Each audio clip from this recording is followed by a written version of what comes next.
My rich wife, the CEO, threw me out after believing her sister's lies.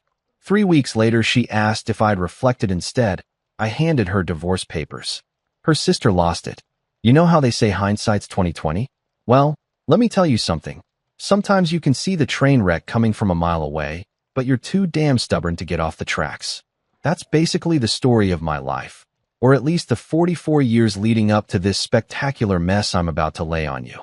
My name's Marcus Hale, and up until about 3 months ago, I thought I was living the American dream. Picture this: a decent-looking guy with a solid career in project management, married to one of the most powerful women in the city. Clara Whitmore. Yeah, that Whitmore, the one whose face graces the cover of Forbes every other month, was my wife. CEO of Whitmore Luxury Real Estate, a company that basically owns half the prime real estate from Manhattan to the Hamptons. When people heard I was married to Clara Whitmore, their jaws would hit the floor so hard you could hear the thud from 3 blocks away. On paper, we were absolutely perfect. She brought the big bucks, the connections, the kind of influence that gets you tables at restaurants that don't even have names on their doors. Me? I brought stability, reliability, and what she used to call that charming everyman quality that keeps me grounded. Translation: I was the normal guy who made her feel like she wasn't completely living in an ivory tower made of $100 bills. Our wedding photos looked like something straight out of Architectural Digest. Her penthouse overlooking Central Park, with floor-to-ceiling windows that made you feel like you were floating above the peasants below. The marble kitchen island cost more than most people's cars, and don't even get me started on the wine cellar that housed bottles worth more than my college education. Clara would joke that marrying me was the best investment she'd ever made, and I'd laugh along, thinking she meant it in the sweet, romantic way couples talk about being each other's better halves. Spoiler alert, she didn't. But here's where our fairy tale takes a hard left into nightmare territory. See, Clara had this younger sister, Sabrina Whitmore, and if Clara was the golden child who could do no wrong, then Sabrina was the family's professional disappointment wrapped in designer clothes and an attitude that could curdle milk. Sabrina was 28, unemployed by choice, and had perfected the art of living off her sister's generosity like it was an Olympic sport. She had this whole setup going. Clara paid for her Manhattan apartment, her credit cards, her gym membership, her therapy sessions, her organic juice cleanses, and probably her monthly manicures that cost more than some people spend on groceries. Sabrina liked to call it family support, but the rest of us called it what it was: freeloading with a trust fund twist. From day one, Sabrina looked at me like I was something unpleasant she'd stepped in during her morning jog through Central Park. Not that she actually jogged. Physical exertion was beneath someone of her refined sensibilities. But you get the picture. Every family dinner, every holiday gathering, every casual drop-by visit, she'd give me this look. You know the one. Like she was mentally calculating exactly how much of her sister's money I was going to cost them over the years. The thing about Sabrina was that she had this talent for making her poison sound like concern. Clara, honey, don't you think Marcus seems a little too comfortable with your lifestyle? She'd say, her voice dripping with fake worry. I mean, it's so sweet how he's adapted to luxury so quickly. Almost like he was born for it, you know? And Clara, bless her brilliant but naive heart, would just nod along like Sabrina was dropping profound wisdom instead of passive-aggressive grenades designed to blow up my marriage from the inside. The dinner table conversations became my personal hell. Picture this scene. Clara at the head of the table, discussing her latest multi-million-dollar deal while casually sipping wine that cost more per bottle than most people make in a week. Me, trying to contribute something meaningful to the conversation while simultaneously wondering if my middle-class background was written all over my face like a scarlet letter. And Sabrina, sitting there with that smirk. Oh, that damn smirk. Like she knew something the rest of us didn't. Marcus, tell us about your day, Sabrina would say with fake sweetness, and somehow she'd make it sound like she was asking me to explain quantum physics to a toddler. Did you manage any interesting projects today? Nothing too stressful, I hope. We wouldn't want you getting overwhelmed. The subtext was always there, thick as molasses. You don't belong here. You're not good enough for my sister. You're just another gold digger with better manners. And slowly, painfully, I started to notice Clara changing. The woman who used to look at me like I hung the moon began studying my face like she was trying to solve a puzzle. Her laugh became more polite than genuine. Her questions about my work started sounding less like interest and more like interrogation. "How was your day, sweetheart?" became, "So what exactly did you accomplish today?" The shift was subtle at first, like watching paint dry or grass grow, but it was there. Every conversation felt like I was being cross-examined by a prosecutor who'd already decided I was guilty. Sabrina was a master manipulator, the kind of person who could plant seeds of doubt so skillfully that you'd swear they grew there naturally. She never outright accused me of anything. That would have been too obvious. Instead, she'd make these little comments, these tiny suggestions that burrowed into Clara's brain like psychological termites. "I just worry about you sometimes, Clara," she'd say during their sister bonding sessions that I wasn't invited to. "You're so trusting, so generous. Some people might take advantage of that beautiful heart of yours." And Clara, who could spot a bad business deal from a mile away, who could negotiate million-dollar contracts in her sleep, somehow couldn't see that her own sister was playing her like a fiddle. The worst part? I could see it happening. Every single day, I watched my marriage crumble one whispered conversation at a time, one raised eyebrow, one perfectly timed sigh from Sabrina. It was like watching a slow-motion car crash where you're the passenger and someone else is driving straight toward the guardrail. I tried talking to Clara about it once. Big mistake. Huge. She looked at me like I'd just suggested her sister was running a meth lab out of her Park Avenue apartment. "Sabrina loves me, Marcus. She's just looking out for me. Maybe if you tried harder to understand her instead of always being defensive." That's when I realized I was fighting a battle I couldn't win. Because in Clara's mind, I was the outsider, the variable that didn't quite fit the equation of her perfect life. Sabrina had been there first, had 28 years of history and shared memories and inside jokes. I had 3 years of marriage and a growing reputation as the paranoid husband who couldn't handle his sister-in-law's honest concern. But here's what neither of them knew. I might have been the stable, reliable, everyman husband, but I wasn't stupid. And I sure as hell wasn't going down without a fight. They thought they had me figured out. They thought I'd just roll over and accept whatever fate they decided for me. Boy, were they wrong. If I thought Chapter 1 was bad, let me tell you about the masterclass in psychological warfare that Sabrina put on during the following months. This woman didn't just thrive on drama. She practically had a PhD in it. I'm talking about someone who could create conflict in an empty room and somehow make it everyone else's fault. You ever meet someone who treats lying like an art form? That was Sabrina Whitmore in a nutshell. She didn't just tell lies. She crafted them, polished them, and served them up with such conviction that you'd start questioning your own memories. It was honestly impressive in the most terrifying way possible. The affair accusations started on a Tuesday. I remember because I was supposed to meet Clara for lunch at that overpriced bistro she loved downtown.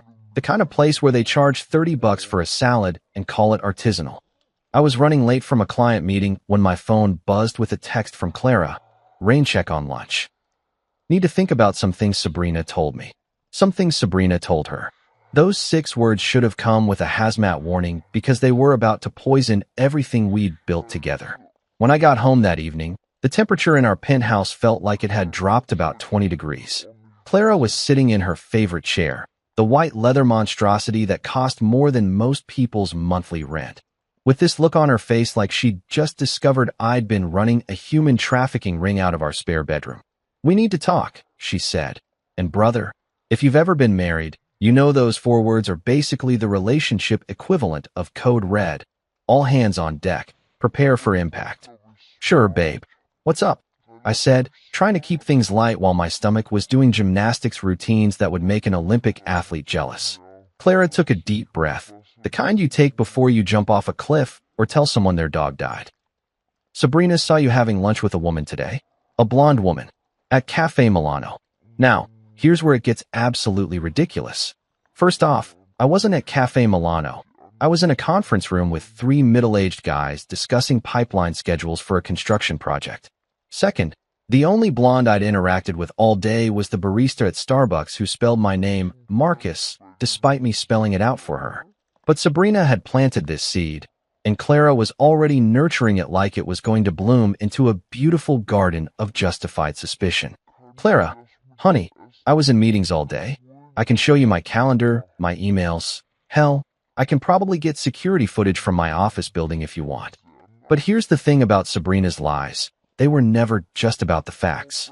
They were about creating an atmosphere, painting a picture, building a narrative where I was the villain and she was the concerned sister trying to save Clara from heartbreak. "It's not just today, Marcus," Clara said, and I could practically hear Sabrina's voice coming out of her mouth. "She's been noticing things. The way you've been dressing better lately, how you've been staying late at work more often, the fact that you've been more attentive to your appearance." I stared at her like she'd just told me the earth was flat and birds were government surveillance drones. "You mean I've been dressing better because you bought me better clothes? And staying late because we landed 3 new major clients? And taking care of my appearance because I'm married to one of the most successful women in the city and I don't want to embarrass you at business functions?" But logic doesn't work when someone's already decided you're guilty. Clara had that look in her eyes, the same one she got when she was closing a particularly difficult real estate deal.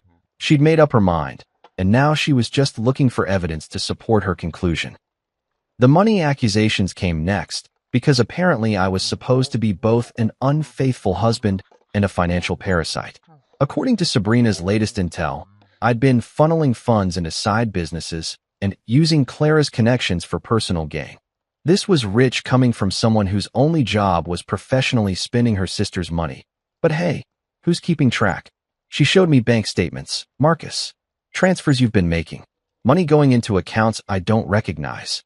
This is where I almost laughed, because the mysterious transfers were me putting money into a savings account to surprise Clara with a trip to Italy for our anniversary. The unknown accounts were literally marked Anniversary Fund, Italy Trip in my banking app. But Sabrina had taken screenshots at just the right angle to make it look suspicious, like some kind of financial forensics expert who'd flunked out of detective school. "Clara, those are savings for your anniversary present. I can log into my account right now and show you." "Or," she said, and I could practically hear Sabrina whispering in her ear, "you could have set that up as a cover story in case I found out." This is when I realized I was dealing with conspiracy theory levels of paranoia. No matter what evidence I provided, there was always another explanation that painted me as the bad guy. It was like playing chess with someone who changed the rules every time they were about to lose. The worst part wasn't even the accusations themselves. It was watching Clara transform into someone I didn't recognize. This woman who used to trust me completely, who would defend me against anyone and everyone, was now treating every word out of my mouth like it needed to be fact-checked by 3 independent sources. My friends tried to warn me. Dave from work took me out for drinks and said, "Dude, that sister-in-law of yours is straight up toxic. Clara's letting her pull the strings like she's a puppet." My buddy Mike was more direct. "Brother, you need to get ahead of this situation before it gets worse. That Sabrina chick has it out for you, and she's not going to stop until she gets what she wants." But I was stubborn. I thought love would win out over manipulation. I thought 3 years of marriage would count for more than a lifetime of sisterly bonds built on financial dependency and emotional manipulation. I thought Clara would eventually see through Sabrina's games and realize what was happening. I was wrong. Dead wrong. Catastrophically, spectacularly wrong. The confrontation that changed everything happened on a Thursday night. I remember because we were supposed to watch the season finale of that show Clara liked. The one about rich people with rich people problems that somehow made our actual rich people problems seem quaint by comparison. Instead, Clara was waiting for me in the living room with what looked like a full presentation prepared. I'm talking printed emails, highlighted bank statements, a timeline of my alleged infidelities that would have impressed a federal prosecutor. Sabrina's fingerprints were all over it, but Clara presented it like she'd uncovered it all herself. "I can't do this anymore, Marcus," she said, her voice colder than a Manhattan winter. "Sabrina wouldn't lie to me about something this serious. She loves me. She's looking out for me. And everything she's told me, it all adds up." That's when I knew I'd lost. Not because of anything I'd done, but because Sabrina had played the long game perfectly. She'd convinced Clara that love meant suspicion, that trust was naive, and that the sister who'd been bleeding her dry financially was more reliable than the husband who'd been building a life with her. Looking back, I should have seen it coming. But sometimes when you're in the middle of the storm, you can't see the hurricane forming around you. The house that once felt like home had officially become enemy territory. You know that moment in movies where the protagonist gets the rug pulled out from under them, and there's always this dramatic music swelling in the background while they stand there looking shocked and betrayed? Well, real life doesn't come with a soundtrack. And let me tell you, getting kicked out of your own home is a lot less cinematic and a lot more soul-crushingly pathetic than Hollywood would have you believe. It was a Friday evening in October. I remember because the leaves in Central Park were just starting to turn, and I'd been thinking about how Clara and I used to take walks through there during our first autumn together. Funny how your brain focuses on the stupidest details when your world's about to implode. I'd just gotten home from work, loosening my tie and looking forward to a quiet weekend.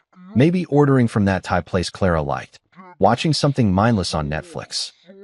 You know, normal married couple stuff. Instead, I walked into what felt like a corporate boardroom meeting where I was both the defendant and the guy who didn't get the memo about what he was being accused of. Clara was standing in our living room. Excuse me, her living room, as I was about to be reminded, wearing that navy blue power suit that meant business. Not the fun kind of business, either. The kind of business that ends with someone getting fired, divorced, or in my case, both simultaneously. Her arms were crossed. Her expression was colder than a penguin's ass in Antarctica, and behind her, like some sort of designer-dressed demon whispering in her ear, stood Sabrina with a smirk that could have powered half of Manhattan. "We need to talk," Clara said, which was becoming her favorite phrase lately. It was like she'd trademarked those 4 words and decided to use them as a weapon of mass destruction against my peace of mind. "Okay," I said, setting down my briefcase and trying to read the room. The vibe was somewhere between funeral parlor and execution chamber, which should have been my first clue that this wasn't going to be a conversation about weekend plans or whose turn it was to pick up the dry cleaning. Clara took a deep breath, the kind you take before you perform surgery or demolish a building. "Pack your things, Marcus. I can't trust you anymore." Just like that. No preamble, no lengthy explanation, no dramatic build-up. Just a sentence that hit me like a freight train carrying a cargo load of what the actual hell. I stood there for a moment, waiting for the punchline or the hidden camera crew or literally anything that would make this make sense. "I'm sorry, what?" I managed to say, because apparently my brain had decided to take a little vacation right when I needed it most. "You heard me," Clara said, and her voice had that flat, executive tone she used when she was firing underperforming employees. "I want you out of this house. Tonight. I can't have someone I don't trust living under my roof anymore." Under her roof. Not our roof. Her roof. Because apparently, 3 years of marriage had just been me crashing at Clara's place like some kind of overstayed house guest who'd finally worn out his welcome. Behind her, Sabrina was practically vibrating with satisfaction. She wasn't even trying to hide her glee anymore. The mask was off, the gloves were down, and she was basking in her victory like a cat who'd just caught the biggest, dumbest mouse in the history of pest control. "Clara, honey, let's talk about this," I said, trying to keep my voice calm and reasonable, like I was negotiating a business deal instead of fighting for my marriage. "Whatever Sabrina told you. Don't." Clara held up her hand like a traffic cop stopping a speeding car. "Don't you dare try to turn this around on my sister. Sabrina didn't make you lie to me. Sabrina didn't make you sneak around behind my back. Sabrina didn't make you use me for my money and connections." It was like listening to a greatest hits album of all the garbage Sabrina had been feeding her for months. Suggestion Every that had been accusation, slowly killing our every marriage was twisted right there half-truth, in Clara's every voice, poisonous. delivered with the conviction of someone who'd completely bought into the con. "None of that is true, Clara, and you know it," I said, and I could hear the desperation creeping into my voice despite my best efforts to stay cool. "I've never lied to you. I've never cheated on you, and I sure as hell have never used you for anything. I love you." Sabrina actually snorted at that. Literally snorted, like I'd just told the world's worst joke at the world's most inappropriate time. "Oh, please, Marcus. Save the performance for someone who's buying tickets. I'm not talking to you," I said, turning to look directly at her for the first time since this nightmare conversation started. "In fact, I'm pretty sure none of this is any of your damn business. It became my business the moment you started hurting my sister." Sabrina shot back, her voice dripping with fake righteous indignation. "Clara deserves better than someone who lies to her face every single day." That's when Clara stepped in, and the way she positioned herself, slightly in front of Sabrina, like she was protecting her from me, told me everything I needed to know about where her loyalties lay. Sabrina wouldn't lie to me about something this serious. Marcus. She loves me. She's looking out for me. And frankly, she's been right about you from the beginning. Right about me from the beginning. As in, Sabrina had been planning my downfall since day one, and Clara was just now admitting it out loud. As in, my wife had been listening to her sister poison our marriage for 3 years, and instead of defending our relationship, she'd been taking notes. So that's it? I asked, and I could feel something hardening inside my chest, like my heart was turning to stone in real time. 3 years of marriage, and you're just going to throw it all away because your unemployed, freeloading sister convinced you I'm some kind of criminal mastermind. The unemployed and freeloading comments hit their mark. Sabrina's face flushed red, and for a second, I saw a crack in her smug facade. But Clara stepped even further forward, her CEO instincts kicking in to protect her investment. Leave, Marcus. Now, before I call security. Security. She was threatening to call security on her own husband. In the home we'd shared for 3 years. The home where we'd laughed together, fought together, made love, made plans for the future, celebrated anniversaries and birthdays and holidays. She was going to have me escorted out like some kind of trespasser who'd overstayed his welcome at a house party. I looked around the living room one last time.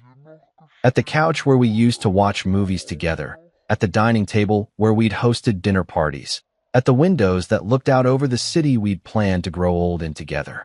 All of it felt foreign now, like I was looking at someone else's life through a museum display case. Fine, I said, and my voice sounded strange and distant, even to me. I'll pack a bag. As I headed toward the bedroom. Excuse me, her bedroom, to grab some clothes and essentials, I could hear Sabrina whispering something to Clara, probably cementing her victory with some final poisonous observation about how this proved she'd been right all along. I threw some shirts, pants, underwear, and toiletries into a single duffel bag, moving on autopilot while my brain tried to process what had just happened. 3 years of my life, reduced to whatever I could fit in one bag during a 10-minute packing session while my wife's sister watched from the doorway, like a prison guard making sure I didn't steal the silver. When I walked back into the living room, Clara was standing by the door, holding it open like she couldn't wait to get me out of her sight. Sabrina was practically bouncing on her toes with excitement. This is a mistake, Clara, I said one last time.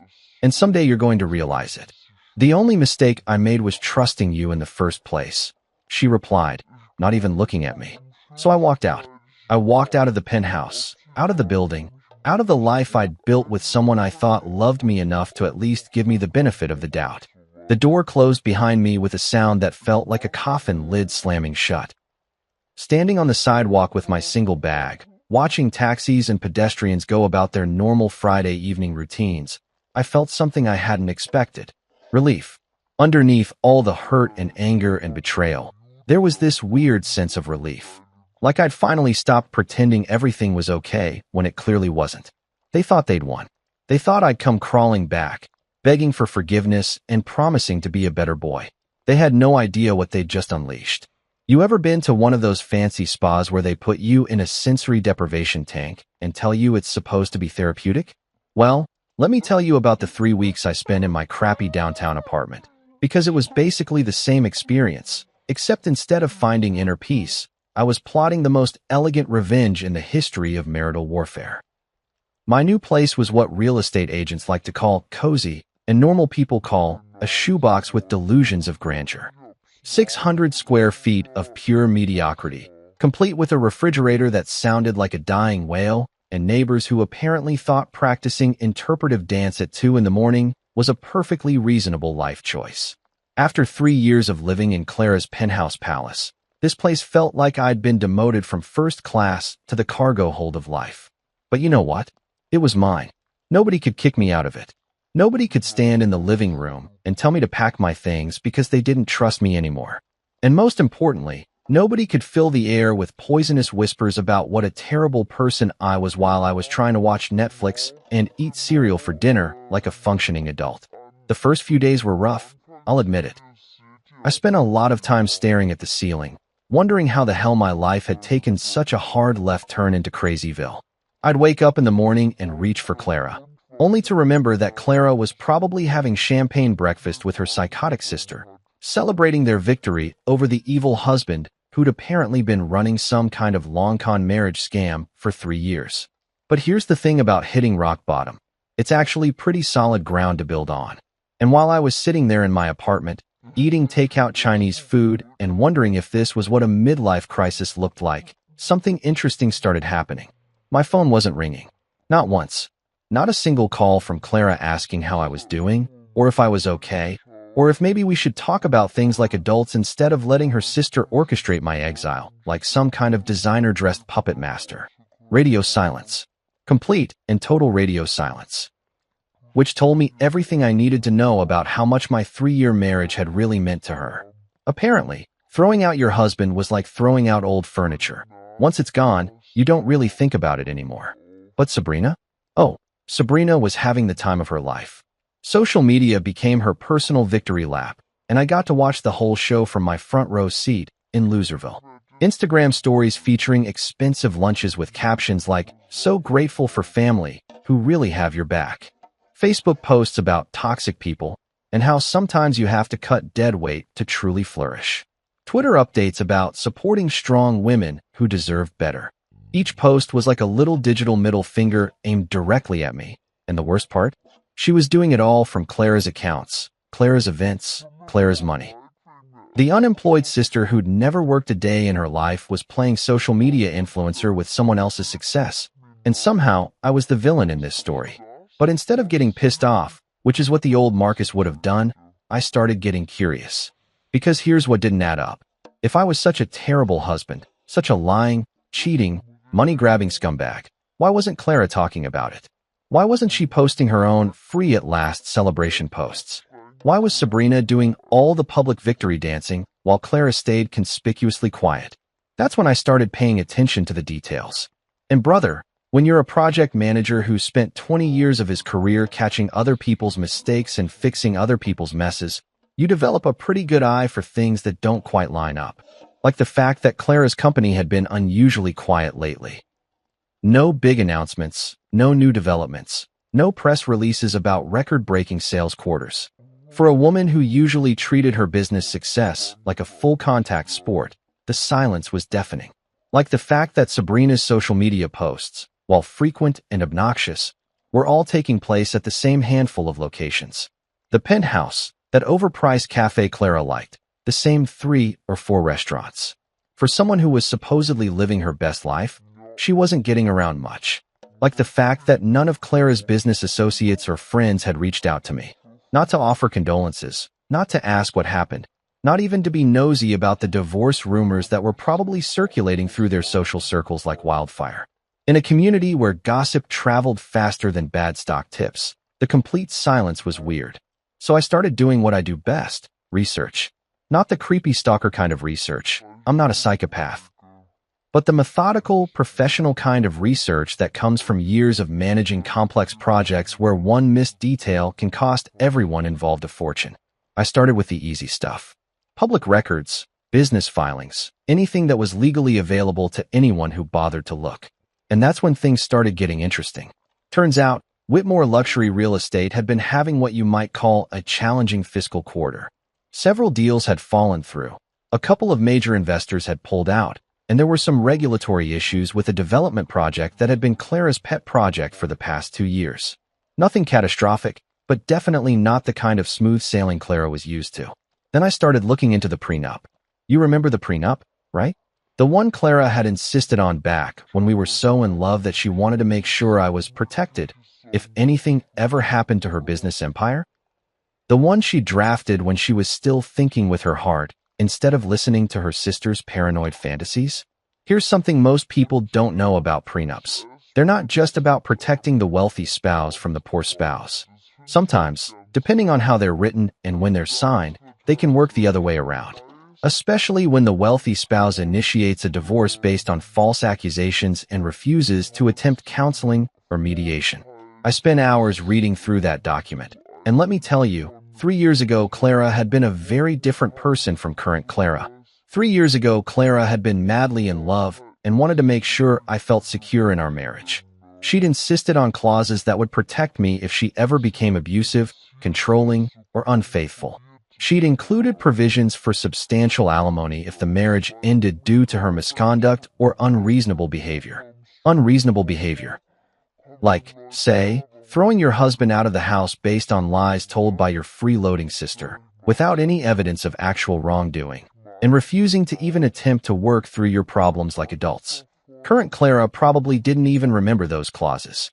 She'd been so focused on protecting her assets from a hypothetical bad husband that she'd accidentally created a legal safety net for the good husband she was about to throw away. While I was discovering this interesting legal tidbit, I also started documenting everything.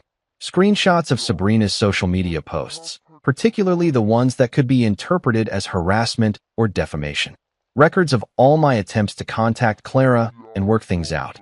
Evidence of my actual whereabouts during the times Sabrina claimed I was having affairs or conducting mysterious business meetings. And slowly, quietly, methodically, I started building a case that would have made my old law school professors proud. Not because I was planning to destroy anyone. I'm not a vindictive person by nature. But because I was finally done being the victim in someone else's twisted family drama. The phone call from Clara came on a Tuesday morning, exactly 3 weeks after she'd kicked me out.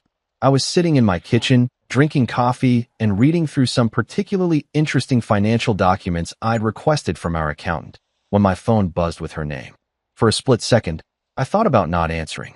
But curiosity got the better of me. Marcus. Her voice sounded different. Smaller. Less certain. We need to talk. Have you had time to reflect? Reflect. Like I was a naughty child who'd been sent to his room to think about what he'd done wrong. Sure, Clara, I said, keeping my voice perfectly neutral. I've had plenty of time to reflect. Good. Can you come to my office tomorrow? Say 2 o'clock? I think we should discuss how to move forward. Move forward. Translation. She wanted to see if I was ready to come crawling back, apologize for crimes I didn't commit, and probably sign some kind of agreement that would let her file for divorce while maintaining the moral high ground. I'll be there, I said. And I would be. But not for the reasons she thought. Time to show Clara and her manipulative sister exactly what 3 weeks of reflection had produced. You know that feeling when you're playing poker and you've got a royal flush, but you have to sit there with a straight face while everyone else at the table thinks they're about to clean you out? That's exactly how I felt sitting in my crappy apartment the morning after Clara's phone call, sipping coffee that tasted like it had been filtered through gym socks while mentally preparing for the performance of a lifetime. Clara wanted to meet at her office. Of course she did. Because why have a personal conversation about the implosion of your marriage in a neutral location when you can do it in the executive boardroom where you hold all the power? It was a classic Clara move. Control the environment, control the narrative, control the outcome. She probably had her whole speech prepared, maybe even had her assistant schedule it between her 10 o'clock with the Peterson account and her 3:30 with the city planning committee. Have you had time to reflect? She'd asked, like I was some kind of wayward employee who'd been suspended pending a performance review. The arrogance of that question was honestly breathtaking. Here was a woman who'd thrown her husband out of their home based on the word of her professional mooch of a sister, and she was asking me if I'd learned my lesson yet. Oh, I'd reflected, all right. I'd reflected so hard I was practically a goddamn philosopher at this point. I spent the morning getting ready like I was preparing for war, which, in a way, I was. Shower, shave, the whole 9 yards. I put on my best suit, the charcoal gray one Clara had bought me for her company's annual gala last year, back when she was still proud to have me as arm candy at her business functions. Ironic, really. I was about to use her own gift to look professional while I systematically dismantled the assumptions that had led to this moment. The briefcase was the key prop in today's little drama. Black leather, expensive looking, the kind of thing that screams serious business in any corporate setting. Clara had given it to me for our 2nd anniversary, back when she thought having a project manager husband was charming instead of embarrassing. Inside, I'd carefully arranged all my research from the past 3 weeks. Copies of the prenup with the relevant sections highlighted, financial records, bank statements, screenshots of Sabrina's social media posts, documentation of my actual whereabouts during the times I was supposedly cheating. But the real beauty of my preparation wasn't what I'd included, it was what I'd left out. Because sometimes the most effective strategy isn't showing all your cards at once. Sometimes it's about letting your opponents think they know what you're holding while you keep the royal flush hidden until the perfect moment.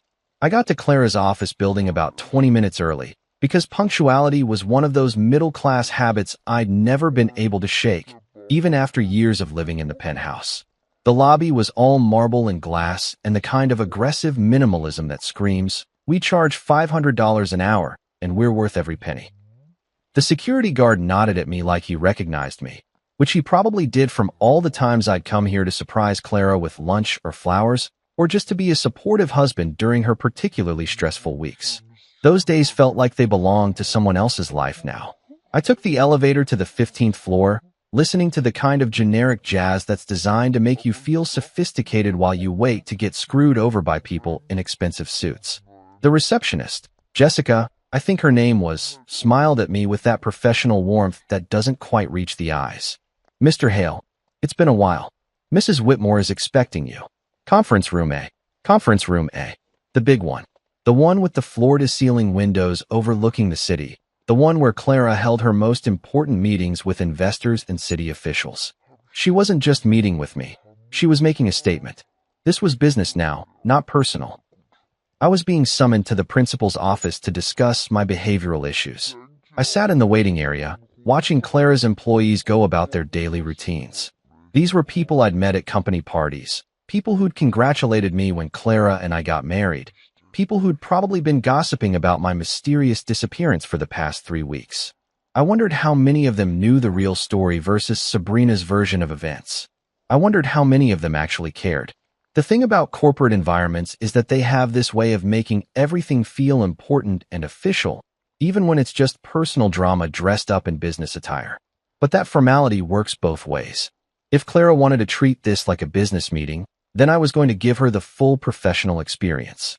My phone buzzed with a text from my lawyer. "Documents ready when you are. Give them hell." Documents. Plural. Because while Clara had been spending the past 3 weeks basking in her victory over the terrible husband, I'd been doing something she apparently hadn't considered. I'd been getting legal advice from someone who actually knew what they were talking about. At exactly 2 o'clock, Jessica appeared at my side with that same professional smile. "Mrs. Whitmore is ready for you now."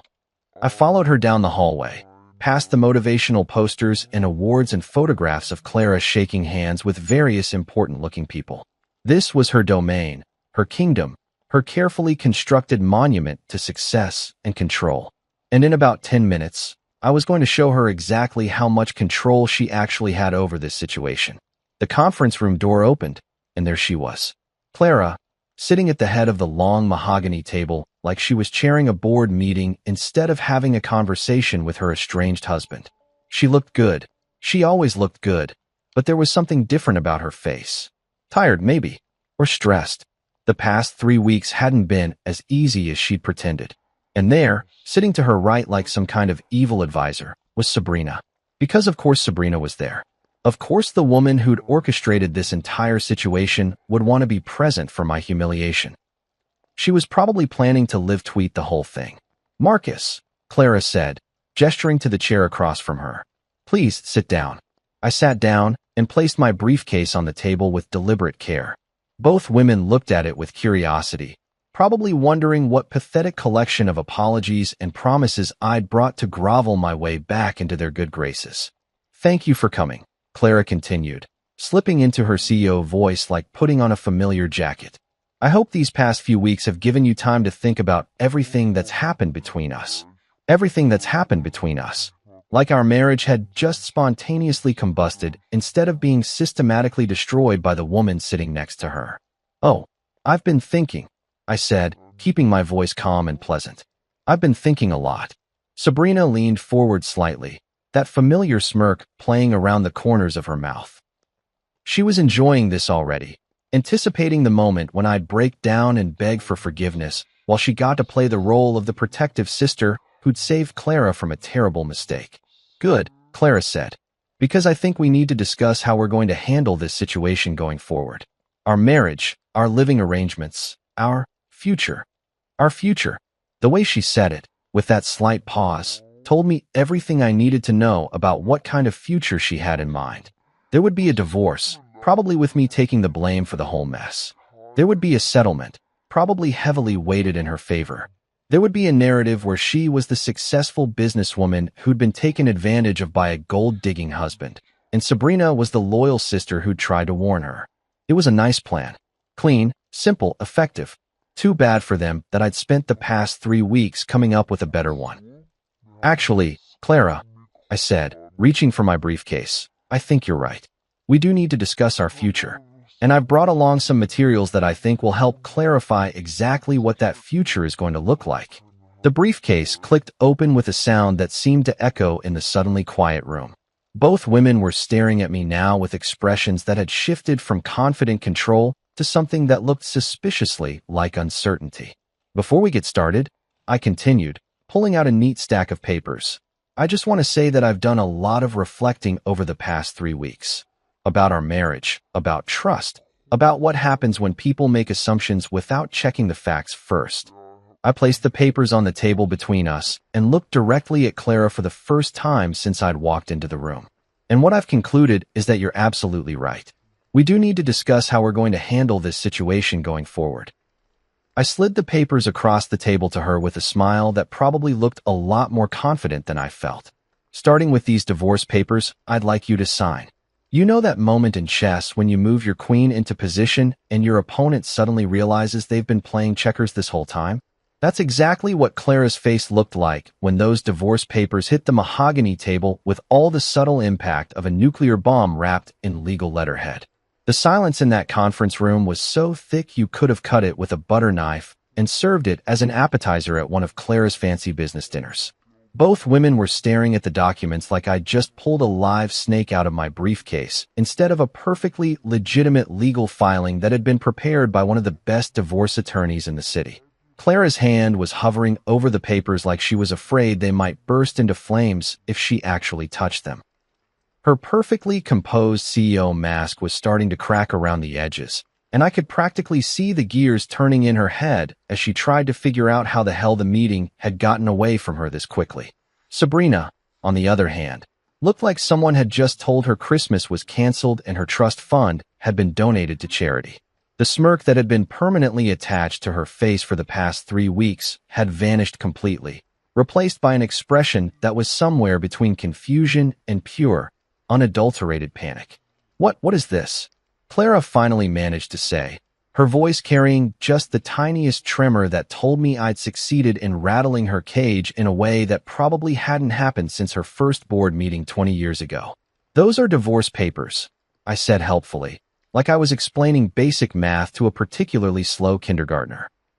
You know, the legal documents that officially end a marriage when one party decides to throw the other party out of their shared home based on completely fabricated accusations. I kept my voice pleasant and conversational, the same tone I'd used to discuss the weather or ask someone to pass the salt. Professional courtesy, you might call it. After all, we were in a business setting, and I believed in maintaining appropriate workplace decorum even when I was systematically destroying someone's assumptions about how this conversation was going to go. Clara picked up the papers with hands that were definitely not as steady as they'd been 5 minutes ago. Her eyes started scanning the first page, and I watched her face go through a fascinating series of expressions as the reality of the situation began to sink in. Confusion gave way to shock. Shock gave way to disbelief. And disbelief was rapidly approaching something that looked suspiciously like the early stages of pure terror. "Marcus," she said slowly, like she was trying to talk a jumpy horse into not throwing her off a cliff. "Surely we can discuss this like adults. There's no need for lawyers and legal proceedings. We can work something out privately." Privately. Translation: she wanted to negotiate this mess behind closed doors where she could control the narrative and minimize the damage to her reputation. Where she could spin it as a mutual decision instead of the train wreck it actually was. "Oh, we absolutely can discuss this like adults," I agreed cheerfully. "In fact, that's exactly what we're doing right now. You're an adult, I'm an adult, and these are adult consequences for adult decisions." Funny how that works, isn't it? Sabrina had been unusually quiet during this exchange, which should have been my first warning that she was about to do something spectacularly stupid. But I was so focused on watching Clara's world crumble in real time that I didn't notice the storm brewing in the cheap seats until it was too late. "You can't do this." Sabrina suddenly exploded, slamming her manicured hand down on the table hard enough to make the water glasses jump. "You can't just waltz in here and destroy my sister's life because you got caught red-handed." And there it was. The mask was completely off now, and Sabrina was showing her true colors in all their ugly, manipulative glory. Gone was the concerned sister act, the subtle poison whispered in Clara's ear. This was pure, undiluted rage from someone who'd just realized that her carefully constructed house of lies was about to come tumbling down around her ears. "Caught red-handed doing what, exactly?" I asked, turning to look at her directly for the first time since this whole circus had started. "Please, enlighten me. What exactly was I caught doing?" "You know what you did," she shrieked, her voice hitting a pitch that probably had dogs howling 3 blocks away. "The affairs, the money, the lies." "Which affairs?" I interrupted calmly.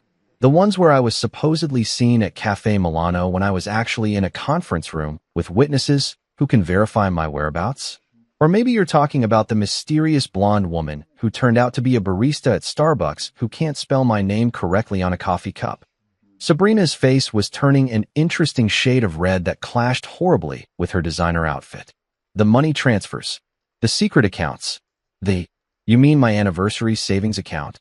I pulled out my phone and opened my banking app with theatrical precision. The one labeled Anniversary Fund, Italy trip that I was using to surprise Clara with a romantic vacation. "Would you like to see the screenshots? Or should I just email them directly to Clara's legal team?" This was the beautiful thing about dealing with pathological liars. They never expect you to have actual facts to back up your side of the story. They get so used to operating in a world of whispered suggestions and manufactured drama that they forget normal people keep records of things like bank statements and work schedules. Clara was still reading through the divorce papers, and I could tell she'd gotten to the really interesting parts because her face had gone from pale to absolutely ghostly. She was looking at the prenup clauses, the ones that spelled out in excruciating legal detail exactly what happened when a marriage ended due to unreasonable behavior on the part of the wealthy spouse. Unreasonable behavior. Like refusing to investigate accusations before acting on them. Like throwing your spouse out of the marital home without cause.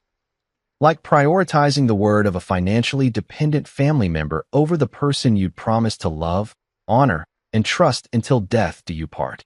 "Marcus," Clara said quietly, and for the first time in months, she sounded like the woman I'd married instead of the CO who'd been interrogating me over dinner for weeks. "These clauses, I don't remember agreeing to these terms." "You insisted on them," I reminded her gently. "You said you wanted me to feel secure in our marriage. You said you never wanted me to worry that you might use your wealth as a weapon against me if things got difficult." The irony was so thick you could have used it to pave roads. Clara had been so concerned about protecting me from hypothetical future Clara that she'd accidentally created a legal safety net for exactly this situation.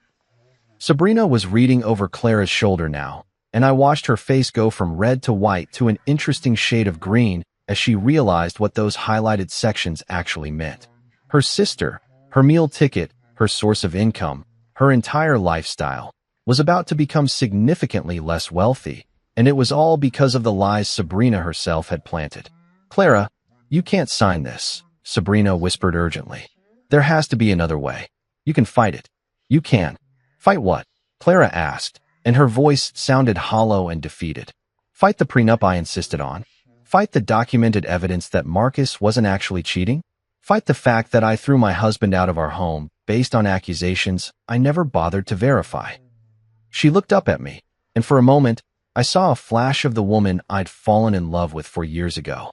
The one who was brilliant and successful, but also vulnerable and uncertain beneath all that corporate armor. "How much?" she asked quietly. I pretended to think about it for a moment, even though I'd memorized every single clause and calculation weeks ago. "According to the prenup you drafted, and given the circumstances of our separation, the monthly alimony comes out to roughly 30% of your net income for the next 5 years, with a lump sum payment of $2.4 million to be paid within 60 days of the divorce decree." Sabrina made a sound like she was choking on her own tongue. $2.4 million? "Clara, you can't afford that." The business, the expenses, the gambling debts. I suggested helpfully. Oh yes, we'll definitely need to discuss those. Both women went very, very still. Even the air in the room seemed to stop moving, like the entire building was holding its breath to see what would happen next. Gambling debts, Clara repeated slowly. And that's when I knew I had them exactly where I wanted them. Time for the real fun to begin. You ever watch a controlled demolition on TV? You know, where they blow up an old building and it comes down in slow motion, floor by floor, until there's nothing left but dust and debris? That's exactly what happened to Sabrina Whitmore's composure when I dropped the words gambling debts into that conference room like a stick of dynamite with a very short fuse. The transformation was honestly spectacular. 1 second she was sitting there trying to look like the concerned sister, still clinging to the last shreds of her victim act. And the next second, she was launching herself out of her chair like someone had just electrified the upholstery.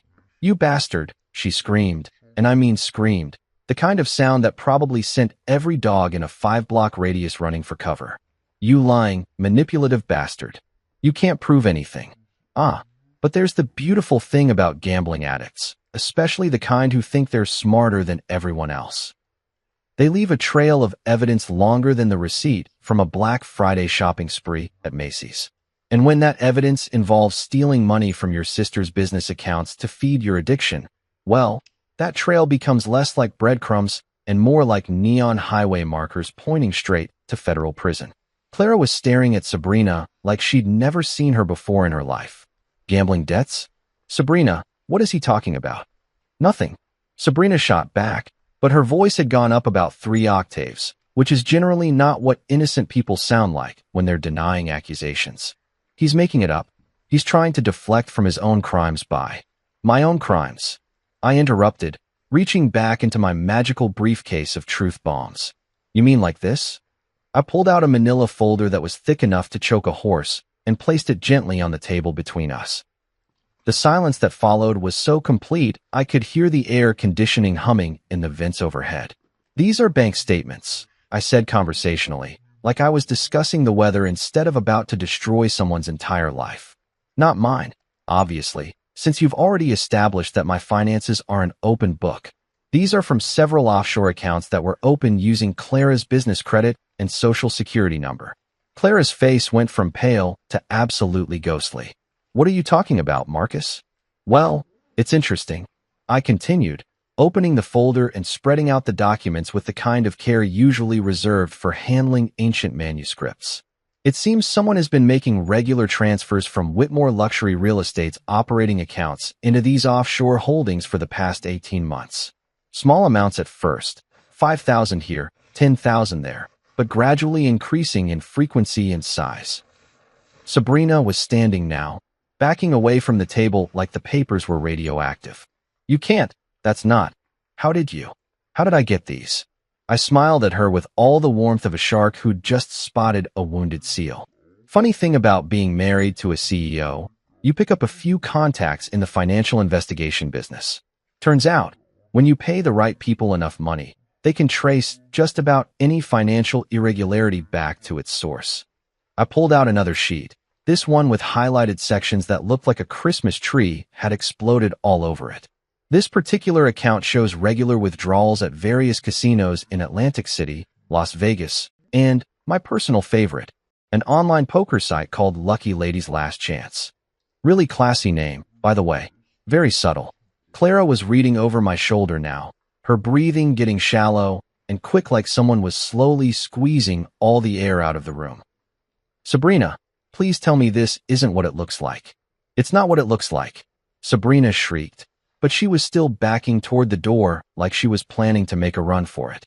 "He's fabricated all of this. He's trying to frame me because he knows he's caught." That's when I pulled out my phone and opened up the photo gallery with the kind of theatrical flourish that would have made Shakespeare proud. "You know, Sabrina, for someone who's supposedly being framed, you sure do take a lot of selfies at casino tables." The photos were beautiful, really. Crystal clear shots of Sabrina living her best life at blackjack tables, slot machines, and poker games, all tagged with locations and timestamps that corresponded perfectly with the dates of the mysterious account withdrawals. Social media had been her downfall. She'd been so proud of her high-roller lifestyle that she'd documented every single gambling session like she was creating evidence for her own prosecution. "These are from your Instagram account," I explained helpfully to Clara, who was staring at the photos like they were pictures of her sister committing murder. Apparently, Sabrina thought her gambling adventures were worth sharing with the world. Very civic-minded of her, really. Made my investigator's job much easier. Clara's voice was barely above a whisper. "You stole from my company? You stole from me. I didn't steal anything." Sabrina was full-on hyperventilating now, her designer dress sticking to her, with sweat despite the air conditioning that was probably set to Arctic. "It was just borrowing. I was going to pay it back. I was on a winning streak, and—" "A winning streak?" I laughed, and I'll admit it wasn't a particularly nice laugh. "According to these records, you've lost approximately $473,000 over the past 18 months. If that's a winning streak, I'd hate to see what you consider a losing streak." The number hit Clara like a physical blow. She actually staggered backward and had to grab the edge of the conference table to keep herself upright. $473,000? Sabrina, that's almost half our emergency operating fund. It would have been more, I added cheerfully, but the accounts got flagged by the fraud prevention system last month. Turns out banks get suspicious when someone suddenly starts making large transfers to offshore gambling sites. Who knew? That's when Sabrina completely lost what was left of her mind. She started screaming, not words, just pure, inarticulate rage, and before anyone could react, she grabbed the water pitcher from the conference table and hurled it at me with the kind of accuracy that suggested she'd been practicing. I ducked. The pitcher shattered against the wall behind me in a very satisfying explosion of glass and water, and suddenly the conference room looked like a hurricane had blown through it. "You destroyed everything," she screamed, advancing on me with her hands curved into claws like she was planning to scratch my eyes out. "Everything I worked for, everything I built, everything you built." Clara's voice cut through the chaos like a sword through silk. "You built nothing, Sabrina. You've never worked a day in your life. You've been living off my money, stealing from my company, and apparently lying to me about everything for years." The sisters were facing each other now across the wreckage of the conference room, and the family resemblance had never been clearer. They had the same bone structure, the same general build, but Clara looked like strength and determination, while Sabrina looked like those qualities had been twisted into something desperate and ugly. "I protected you from him," Sabrina shrieked, pointing at me like I was the devil himself. "He was using you. He was going to take everything you worked for. The only person who's been taking everything I worked for is you." Clara shot back, and her voice had that cutting edge that made her opponents in business negotiations break out in cold sweats. "You've been robbing me blind while telling me my husband was the criminal." I decided this was probably a good time to interject before someone ended up needing medical attention. "Clara, I think we should call security. And probably the police. Embezzlement is a felony, and assault with a water pitcher is at least a misdemeanor." The word police seemed to snap Sabrina back to something resembling reality. She stopped advancing on me and started looking around the room like she was just now realizing how completely screwed she was. "Clara, please," she said, and suddenly her voice was small and desperate instead of angry. "I'm your sister. Family. We can work this out. I can get help. I can go to therapy, join Gamblers Anonymous, whatever you want. Just don't." "Don't what?" Clara interrupted. "Don't hold you accountable for stealing from me? Don't expect you to face consequences for destroying my marriage? Don't demand answers for why you've been systematically lying to me for months?" The fight went out of Sabrina all at once, like someone had pulled her plug. She collapsed back into her chair and started crying. Not the pretty, delicate tears of a movie heroine, but the ugly, snotty, mascara-running kind of crying that people do when their entire world falls apart in the span of 10 minutes. Clara looked at her sister for a long moment, then turned to me with an expression I couldn't quite read.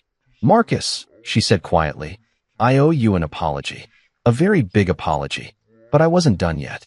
Not by a long shot. Actually, Clara," I said, gathering up my papers with deliberate care, "I think what you owe me is a signature on those divorce papers. The real reckoning was just getting started. You know what they say about truth being stranger than fiction? Well, let me tell you, After spending 3 weeks digging into Sabrina Whitmore's financial activities, I was starting to think whoever came up with that saying had clearly never met someone whose entire life was built on a foundation of lies, theft, and what I can only describe as weaponized incompetence. But here's the thing about people like Sabrina. They never commit just one crime. They're like potato chips of criminal behavior. You can't steal just once. And while I was watching her have her dramatic meltdown in Clara's conference room, I realized I hadn't even gotten to the really juicy stuff yet. My lawyer had outdone himself. The man was like a financial archaeologist, digging through layers of deception to uncover artifacts of fraud that would have impressed the FBI's white-collar crime division. While Sabrina was still blubbering in her chair and Clara was staring at her sister like she'd never seen her before, I reached back into my briefcase one more time. "Actually," I said, pulling out yet another folder that was even thicker than the first one. "The gambling addiction is just the tip of the iceberg." Clara looked at me with eyes that were already so wide they were in danger of falling out of her head. "There's more." "Oh, honey, there's so much more." I opened the new folder with the kind of reverence usually reserved for handling nuclear material. "See, when you hire a really good financial investigator, and I mean really good, the kind who charges more per day than most people make in a month, they don't just look at the obvious stuff. They dig deeper. They follow paper trails that most people don't even know exist." Sabrina had stopped crying and was now staring at me with the kind of horror usually reserved for people who've just realized they're in a horror movie and they're definitely not the final girl. "What I discovered," I continued, spreading out documents like I was laying down a winning hand in the world's most expensive poker game, "is that our dear Sabrina here has been running what you might call a diversified portfolio of fraud." The first document was a credit report that looked like it had been through a paper shredder and reassembled by someone having a nervous breakdown. Credit cards opened in Clara's name. 17 of them, to be exact, with a combined limit of just over $600,000. Clara's face went through a fascinating series of expressions, like she was cycling through every stage of grief simultaneously. "Credit cards? In my name? All maxed out, naturally," I said cheerfully. "The monthly payments have been automatically deducted from Whitmore Luxury Real Estate's accounts for the past 2 years. Your accounting department probably thought they were legitimate business expenses."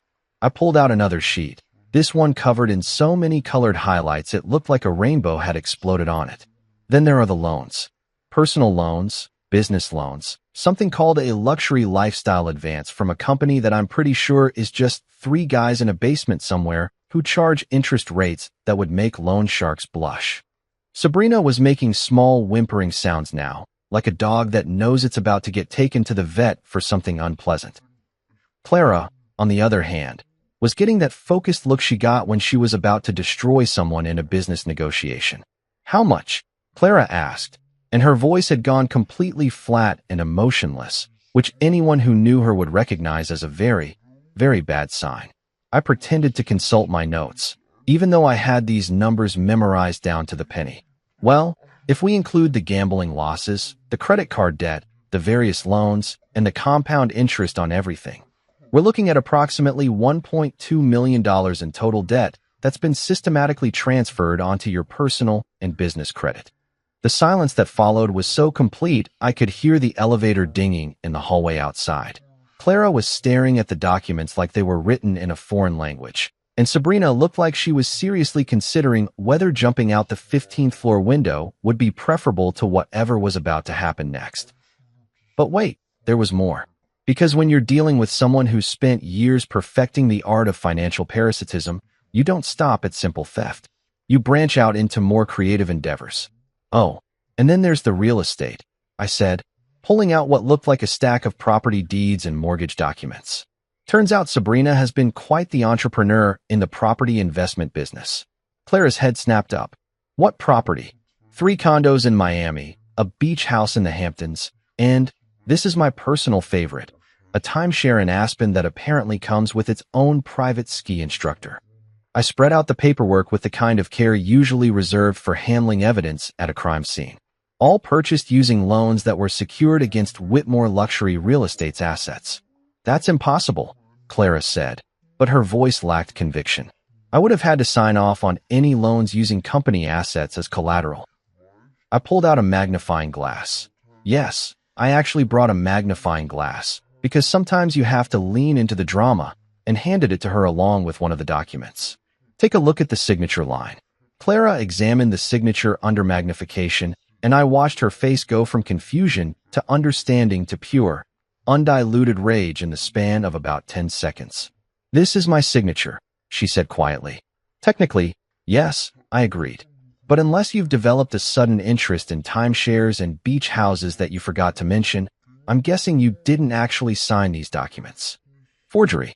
We'd officially moved from simple theft into federal crime territory, and judging by the look on Sabrina's face, she was starting to realize that her problems had just escalated from awkward family dinner conversation to potentially spending the next decade in an orange jumpsuit.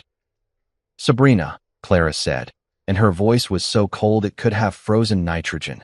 "Did you forge my signature?" "I can explain." Sabrina burst out, finally finding her voice now that she was staring down the barrel of serious jail time. "It wasn't supposed to be permanent. I was going to pay everything back. The timeshare was an investment. The condos were appreciating in value.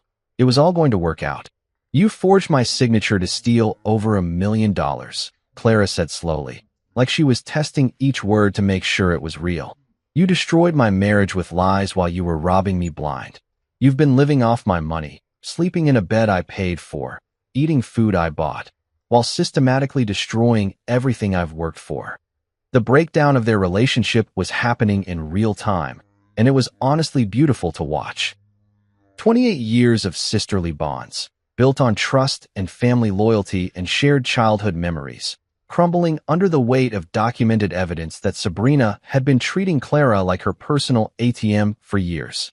"Clara, I'm your sister," Sabrina wailed, playing her last card with all the desperation of someone who's just realized they're holding a losing hand. "Family. Blood. That has to count for something."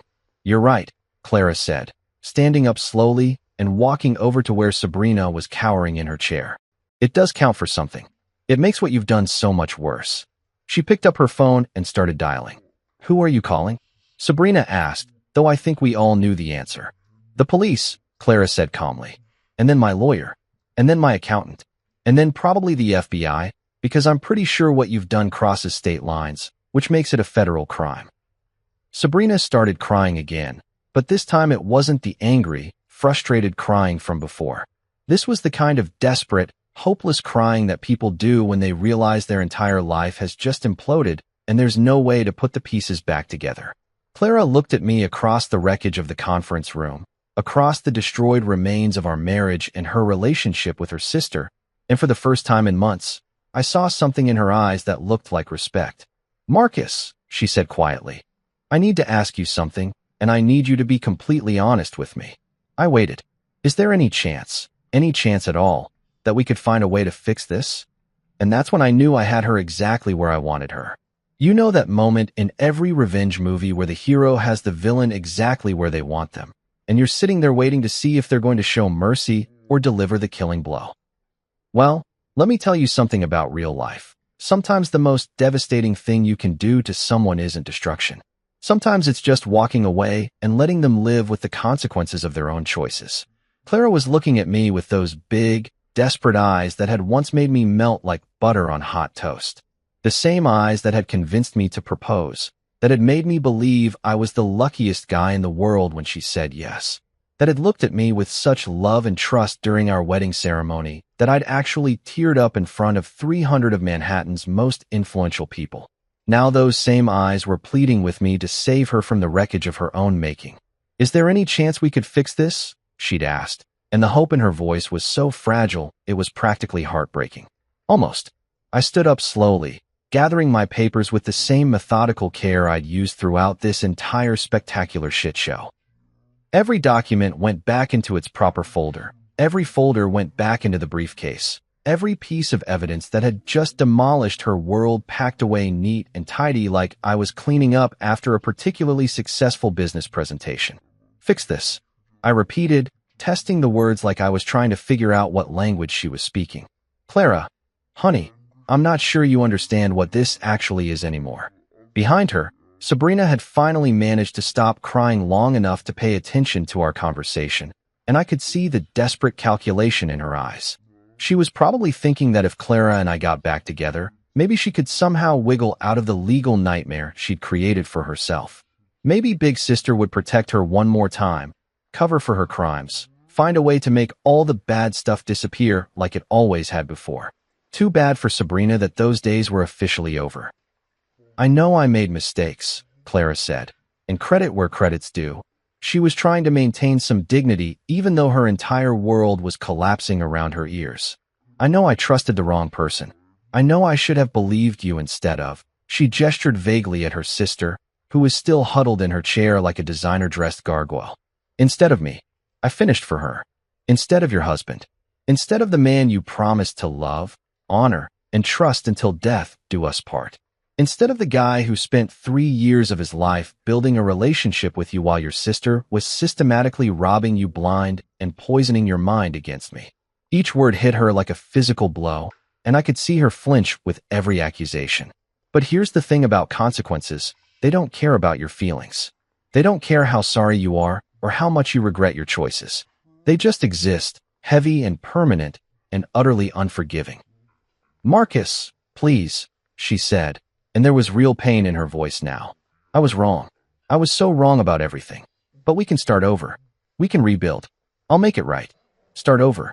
Like the past 3 months had been some kind of minor disagreement, instead of a complete character assassination orchestrated by the person she'd chosen to trust over me. Like I could just forget the night she'd thrown me out of our home like garbage, the weeks of silence, the absolute certainty in her voice when she told me that Sabrina wouldn't lie to her about something so important. "How exactly are you planning to make it right, Clara?" I asked, closing the briefcase with a satisfying click that seemed to echo through the destroyed conference room. "Are you going to give me back the 3 years I spent married to someone who was willing to believe the worst about me without a shred of evidence? Are you going to undo the humiliation of being kicked out of my own home? Are you going to somehow erase the fact that when push came to shove, you chose your lying, stealing, manipulative sister over the husband who'd never given you any reason not to trust him?" The questions hung in the air like smoke from a house fire, and I could see Clara scrambling for answers that didn't exist. Because that's the thing about trust. Once it's broken, really truly broken, all the apologies in the world can't put it back together again. You can say you're sorry, you can promise to do better, you can even mean it with every fiber of your being. But you can't unknow what you learned about someone's character when they showed you who they really were in a crisis. And Clara had shown me exactly who she was when things got difficult. She was someone who would throw away 3 years of marriage based on the word of a person who'd been lying to her about everything else in her life. That wasn't the kind of person I wanted to be married to anymore. "I love you," she said desperately, playing her last card with all the finesse of someone who just realized the deck was stacked against them. "I know I screwed up, but I love you, Marcus. That has to count for something." I looked at her for a long moment. This woman who had been the center of my universe for 3 years, this brilliant, successful, powerful CEO who could negotiate million-dollar deals in her sleep, but couldn't see through her own sister's pathetically obvious lies. And I felt nothing. No anger, no hurt, no residual love trying to pull me back into the disaster she'd created. Just a vast, empty sense of being done with all of it. "You know what, Clara? I actually believe that you think you love me. But here's what I've learned about your version of love.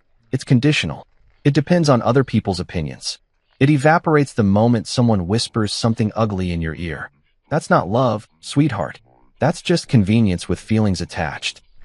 Sabrina tried to interject, probably hoping to salvage something from this train wreck, but I held up a hand that stopped her cold. "And you," I said, turning to look at her directly. "You don't get to say a goddamn word. You've done enough talking for one lifetime.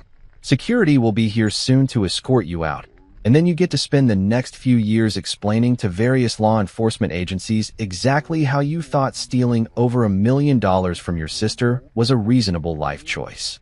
I picked up my briefcase and walked toward the door, leaving both women sitting in the wreckage of their relationship and Clara's business empire. But just before I reached the exit, Clara called out one last time. "Marcus, please, don't leave like this. I was wrong about everything, but we can fix it. We can go to counseling. We can work through this." I'll do anything. I stopped with my hand on the door handle and turned back to look at her one final time. She was crying now, silent tears that tracked down her cheeks, and probably cost more than most people's monthly salary in ruined makeup. And for just a second, I almost felt sorry for her. Almost. You want to know the really sad part about all of this, Clara? I said quietly, if you had just asked me about any of those accusations, if you had just given me the chance to defend myself instead of deciding I was guilty based on your sister's word, none of this would have happened. Your marriage would be intact, your business would be secure, and Sabrina would still be your problem to deal with instead of the FBI's. I opened the door, and the sounds of normal office life drifted in from the hallway, phones ringing, people having ordinary conversations about ordinary problems, the blessed mundane reality of a world where people weren't destroying each other's lives over fabricated betrayals. But you chose to trust her instead of me, I continued. You chose to believe the worst about the person who'd never given you any reason to doubt him. And now you get to live with the consequences of that choice. I walked out of that conference room, out of Clara's office building, out of the life I'd built with someone who'd turned out to be a stranger wearing the face of the woman I'd loved. Behind me, I could hear Sabrina starting to wail again and Clara trying to calm her down, but their voices faded as I made my way to the elevator. The doors closed with a soft ding, and as I watched the floor numbers count down toward ground level, I realized something that surprised me. I felt lighter than I had in months. For the first time since this whole nightmare started, I was free. You know how they say revenge is a dish best served cold? Well, let me tell you something about that particular piece of wisdom. It's absolutely true, but what they don't mention is that the best revenge isn't actually revenge at all. Sometimes the most satisfying outcome is just watching the universe handle your enemies for you while you're busy building a better life somewhere else. It's been 6 months since I walked out of Clara's conference room, and I've got to say, the view from my new reality is pretty damn spectacular. I'm sitting in my new office, not the cramped downtown shoebox I'd been hiding in during the divorce proceedings, but a legitimate office with windows that actually open and a coffee maker that doesn't sound like it's having an existential crisis every time I use it. The sign on the door reads, Hail Project Solutions, and business has been better than I ever imagined possible. Turns out, when you spend 3 years married to one of the most connected women in the city's business community, you pick up a few contacts of your own.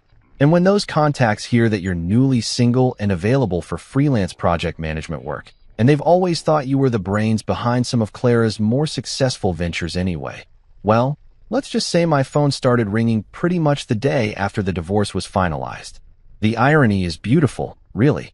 Clara used to joke that I was her secret weapon in negotiations, the guy who could spot problems before they became disasters and keep complicated projects running smoothly.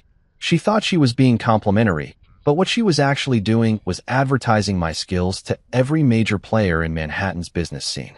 Now those same people are my clients, and I'm making more money in 6 months as a consultant than I made in 2 years as a salaried project manager.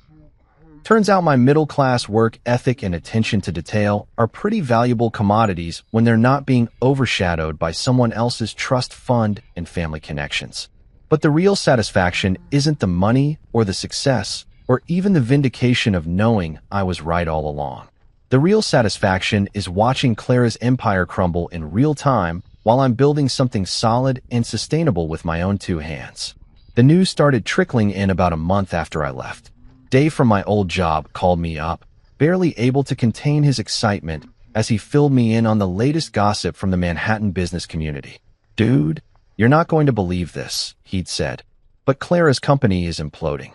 The fraud investigation, the missing money, the bad press. Investors are bailing left and right. It started with the banks. Once they realized the extent of Sabrina's financial crimes, they began calling in loans and freezing accounts faster than you could say embezzlement.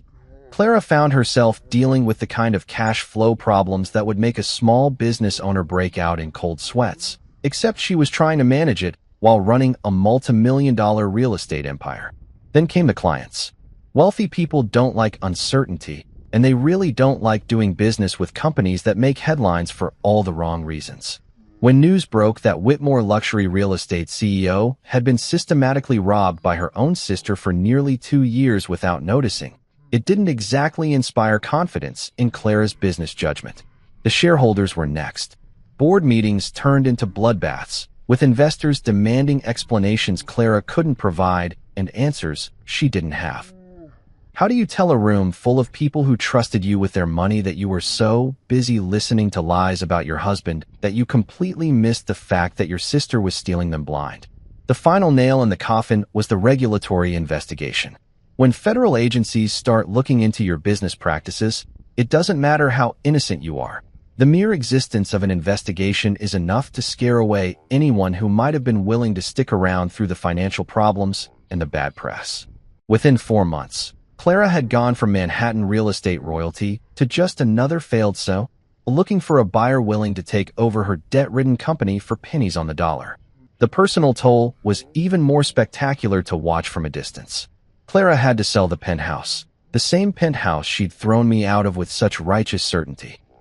She'd downsized to a modest apartment in Queens, which must have felt like being exiled to Siberia for someone who'd spent her entire adult life living in Manhattan luxury. The social circle she'd cultivated so carefully over the years evaporated overnight. Turns out, when you're no longer useful to people who only valued your connections and your ability to host expensive dinner parties, those friendships disappear faster than free drinks at a wedding reception. But the real kicker, the absolute cherry on top of this poetic justice Sunday, was what happened to Sabrina. My lawyer kept me updated on her legal proceedings with the kind of professional glee usually reserved for people who just won the lottery. Federal charges for wire fraud, identity theft, and embezzlement across state lines. The kind of charges that come with mandatory minimum sentences and the distinct possibility of spending the next decade explaining to federal prison inmates why you thought stealing from your sister was a reasonable career choice. Sabrina tried to make a deal, of course. She offered to testify against Clara, claiming that her sister had been complicit in the financial schemes all along. But here's the problem with being a pathological liar who's spent years manipulating everyone around you. When you finally need people to believe you, you discover that your credibility account is completely overdrawn.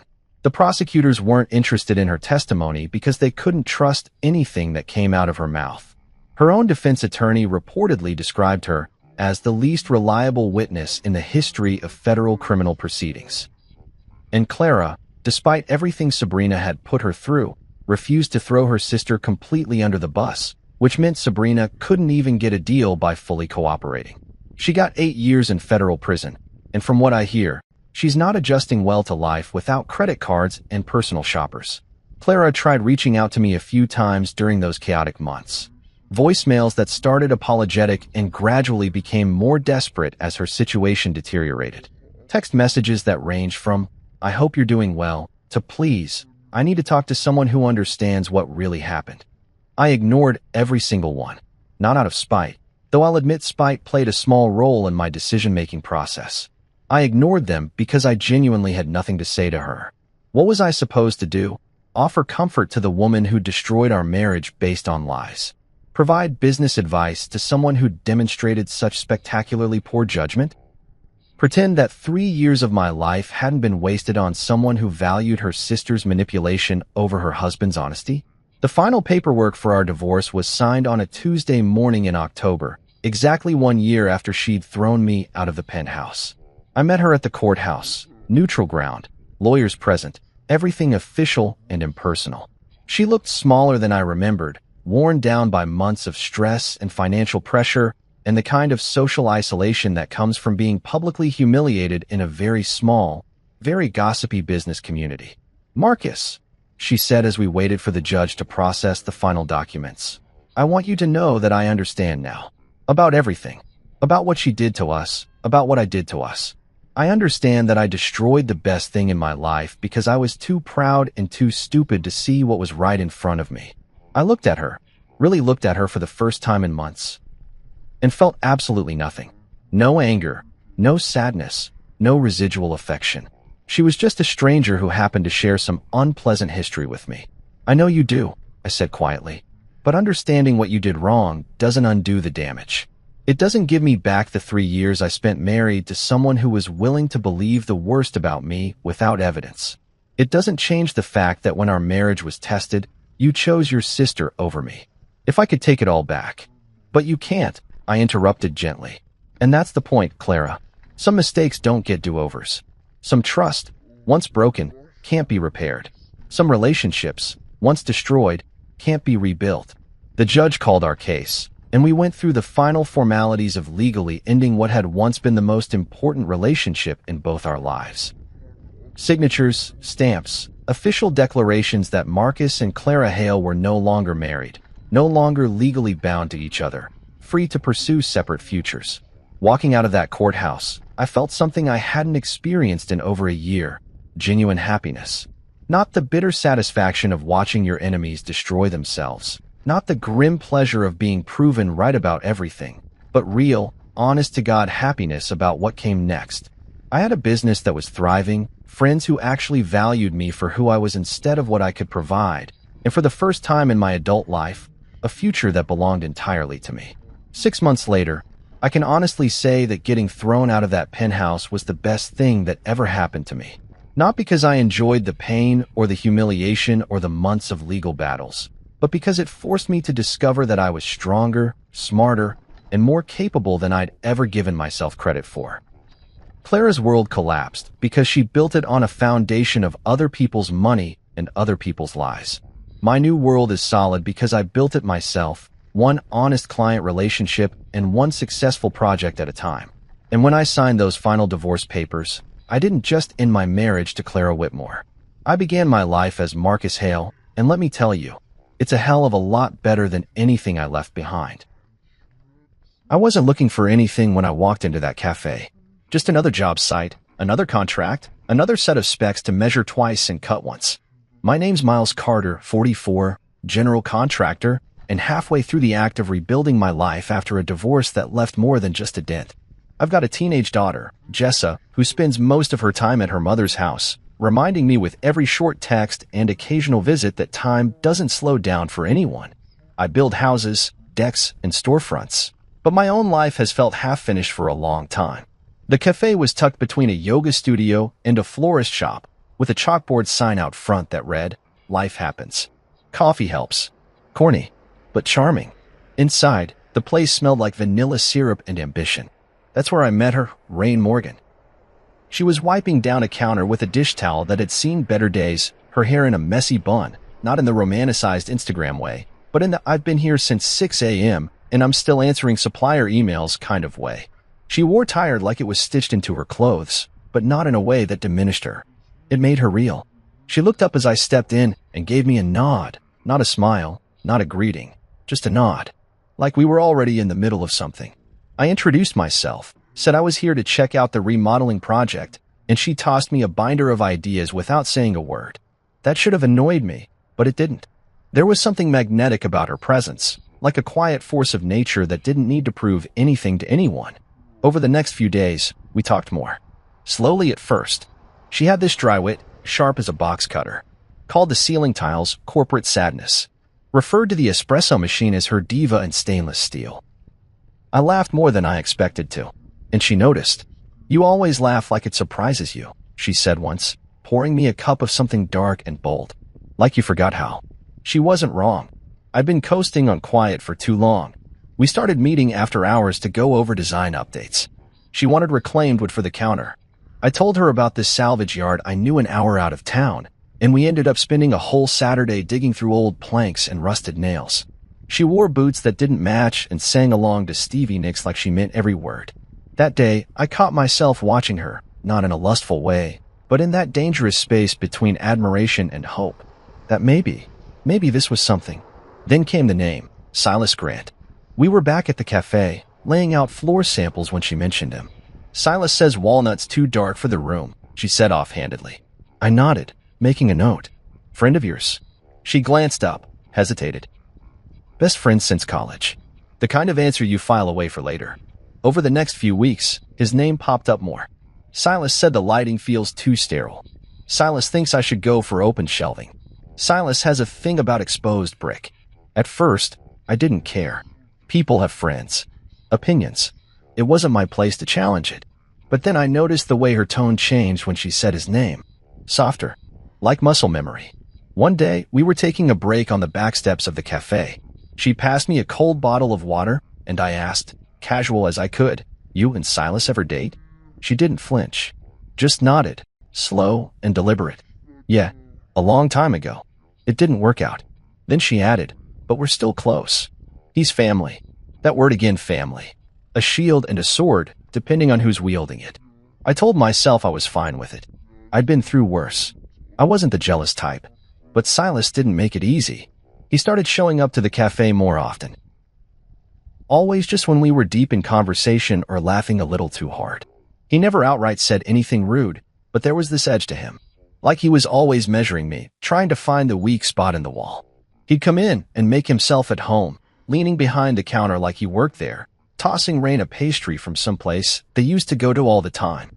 Rain would laugh, almost embarrassed, and I'd suddenly feel like a third wheel at my own job site. I hated how easily he inserted himself, how effortlessly she allowed it. I told myself not to overthink it, that what I had with Rain was building into something solid. She smiled at me differently than she did at anyone else. She texted me late at night just to say she couldn't sleep. When I mentioned missing Jessa, she listened, really listened. Not the kind of half-hearted nod people give when they're waiting for their turn to talk. But it was getting harder to ignore the way Silas hovered. Like he wasn't just a friend, but a permanent shadow over everything Rain touched. I started asking myself questions I didn't like. Was I just a placeholder until he decided to swoop back in? Did she even see how deep his roots still ran? One night, as I packed up my tools, Rain walked me out. The street was quiet, and the light above the cafe door flickered with a soft buzz. She reached out, her hand brushing mine. "Thank you," she said. "For everything." I wanted to say something meaningful. Instead, I asked, "Does he know you're seeing me?" Her expression tightened just enough to confirm what I already feared. "No," she said. "It's complicated." I nodded. "Yeah, I'm starting to see that." And just like that, what had felt like sparks and coffee turned into shadows and doubt. I didn't know what came next, but I knew I wasn't walking blind anymore.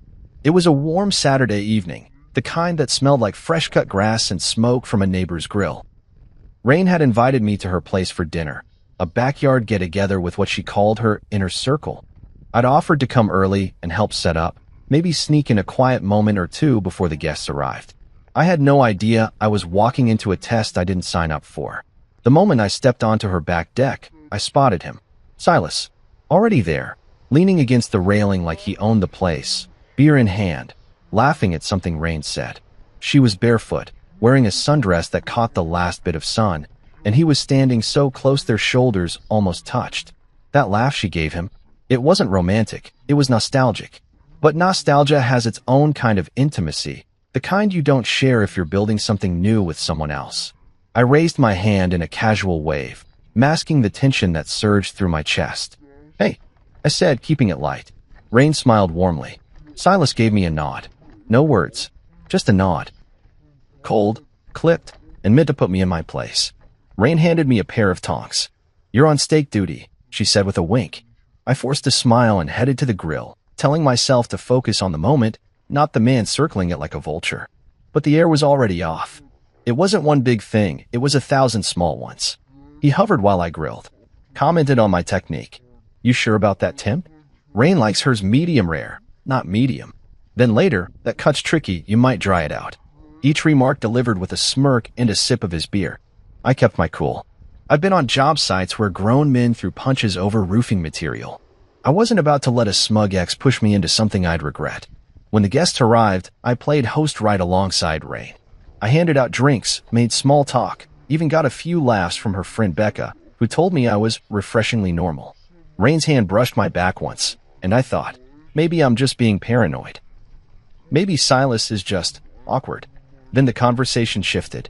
We were all seated around the table on the deck, plates full, wine poured, music humming low in the background. Someone brought up politics. I can't even remember who. Just a passing comment about the economy or the mayor or something. I chimed in with my usual honest but measured. I'm not the type to bulldoze a dinner party with opinions. But Silas seized it like bait. "That's not entirely accurate," he said. "Actually, if you read the legislation." I tried to clarify my point, calmly. But he cut in again. "You're oversimplifying it, Miles. There's a lot you're missing." I glanced at Rain. She looked down at her plate, chewing slowly. No sign she was going to step in. I kept my voice even. I'm not claiming to be an expert, just giving my take on it. Silas leaned forward, eyes sharp. Yeah, but your take's misinformed. Rain, back me up here. It was the first time he directly invoked her name like that, dragging her into the tension. She looked caught, like a deer frozen between headlights. I think you're both just looking at it differently, she said, trying to play neutral. But her eyes flicked toward him, not me. That was the shift. The exact second I realized I wasn't debating ideas anymore. I was being tested. Silas wasn't looking for truth. He was asserting dominance. And she was letting him. He leaned back, scoffing. You don't even know what you're talking about.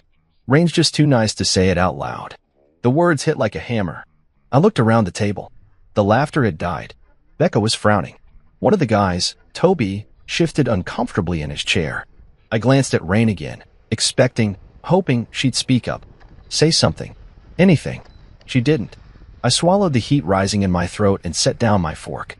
You don't have to agree with me, Silas. But the condescension's not necessary. He laughed. It's not condescension if it's true. That's when Rain finally stood up. Okay, let's just cool it, all right? Her voice was tight, performative. She looked at the group. Sorry, everyone. It's just a spirited discussion. Silas stood too. No, it's fine. I don't need to be lectured on my own deck. It's not your deck, I said, low but clear. He turned to Rain. You gonna let him talk to me like that? Her silence was answer enough. He scoffed, muttered something under his breath, and walked off. The screen door slammed behind him. Everyone sat there, stunned. No one spoke. Becca mumbled something about needing to call a sitter, and the others started making excuses to leave.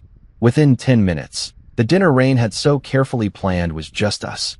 Leftovers, uneaten cake, and the buzz of a porch light. She pulled me aside near the kitchen.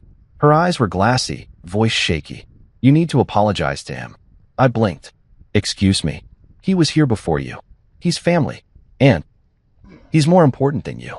There it was. A clean, brutal sentence. No stutters. No second guessing. I didn't argue. I didn't shout. I didn't even ask her to take it back. I just looked at her, really looked. And for the first time, I saw what had been there all along. I was the visitor. He was the foundation. She turned away, probably expecting me to fight for my place. But I'd already decided, if I had to fight for it, I didn't have one. I didn't slam the door. Didn't raise my voice. Just walked down the front steps of Rain's house and toward my truck like I was leaving any other gathering. I didn't feel anger. Not yet. What I felt was weight. Like someone had draped a soaked tarp over my chest, and with every breath, it sagged lower. Her words echoed with perfect clarity as I climbed into the cab and shut the door. He was here before you, and he's more important than you. I sat there for a moment, the engine off, hands on the steering wheel. The porch light behind me flickered once, then steadied. I could still hear the faint creak of her screen door as it settled closed. She didn't come after me. I didn't expect her to. I started the truck and backed out slow, gravel crunching beneath my tires, the sound louder than it should have been in the quiet street. No music. No calls. I didn't even glance at my phone. I needed something I could control. So I drove. Past the school Jessie used to go to when she was little. Past the hardware store I once helped rebuild after a storm. Past the 24-hour diner with the burnt coffee and sticky booths. I didn't have a destination in mind.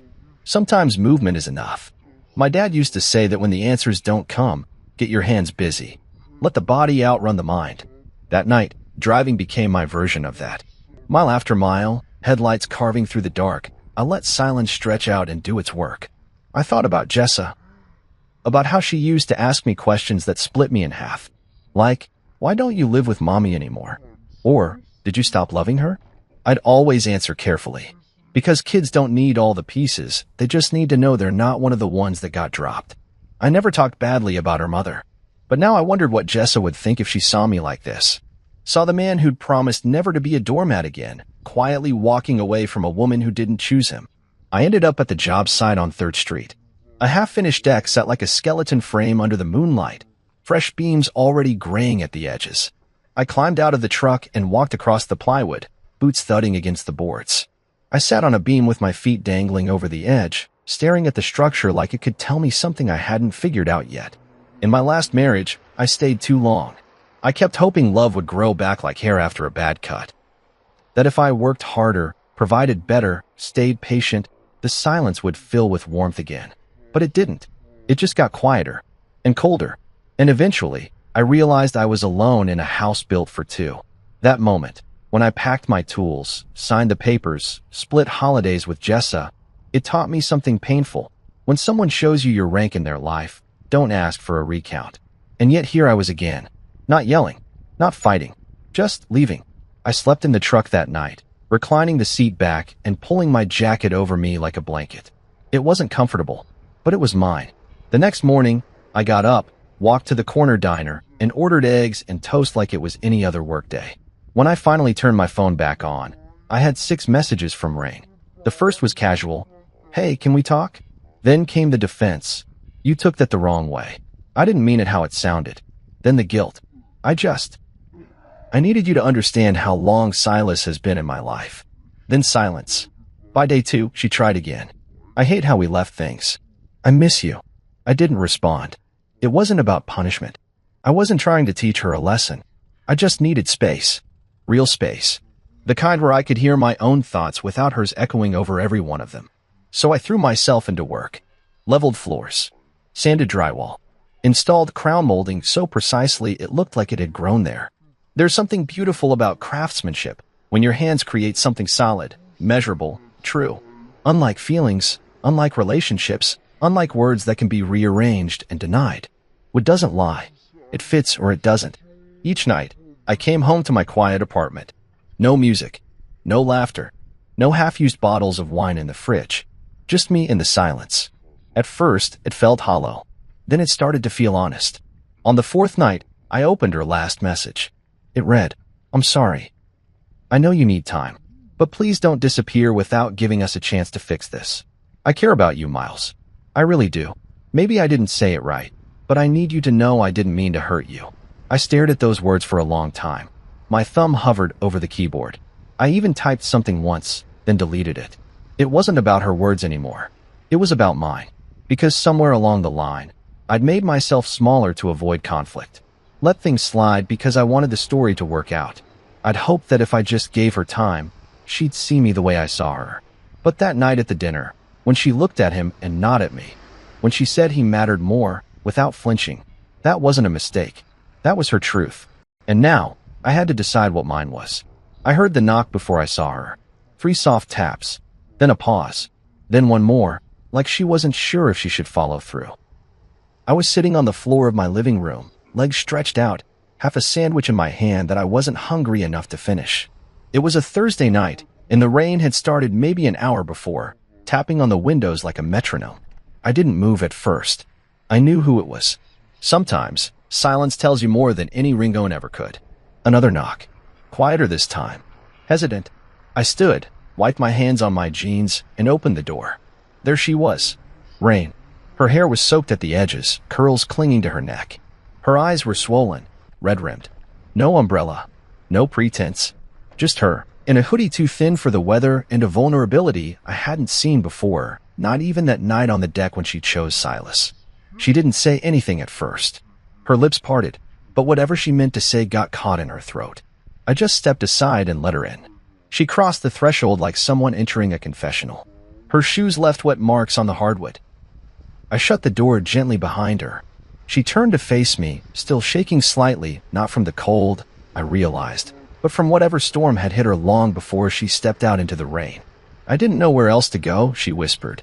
You always had somewhere, I said. You just never chose it. She flinched like I'd slapped her, and I immediately hated myself for saying it like that. But I didn't take it back. I couldn't. She reached up, wiped her face with her sleeve. I messed up, Miles. I know I did.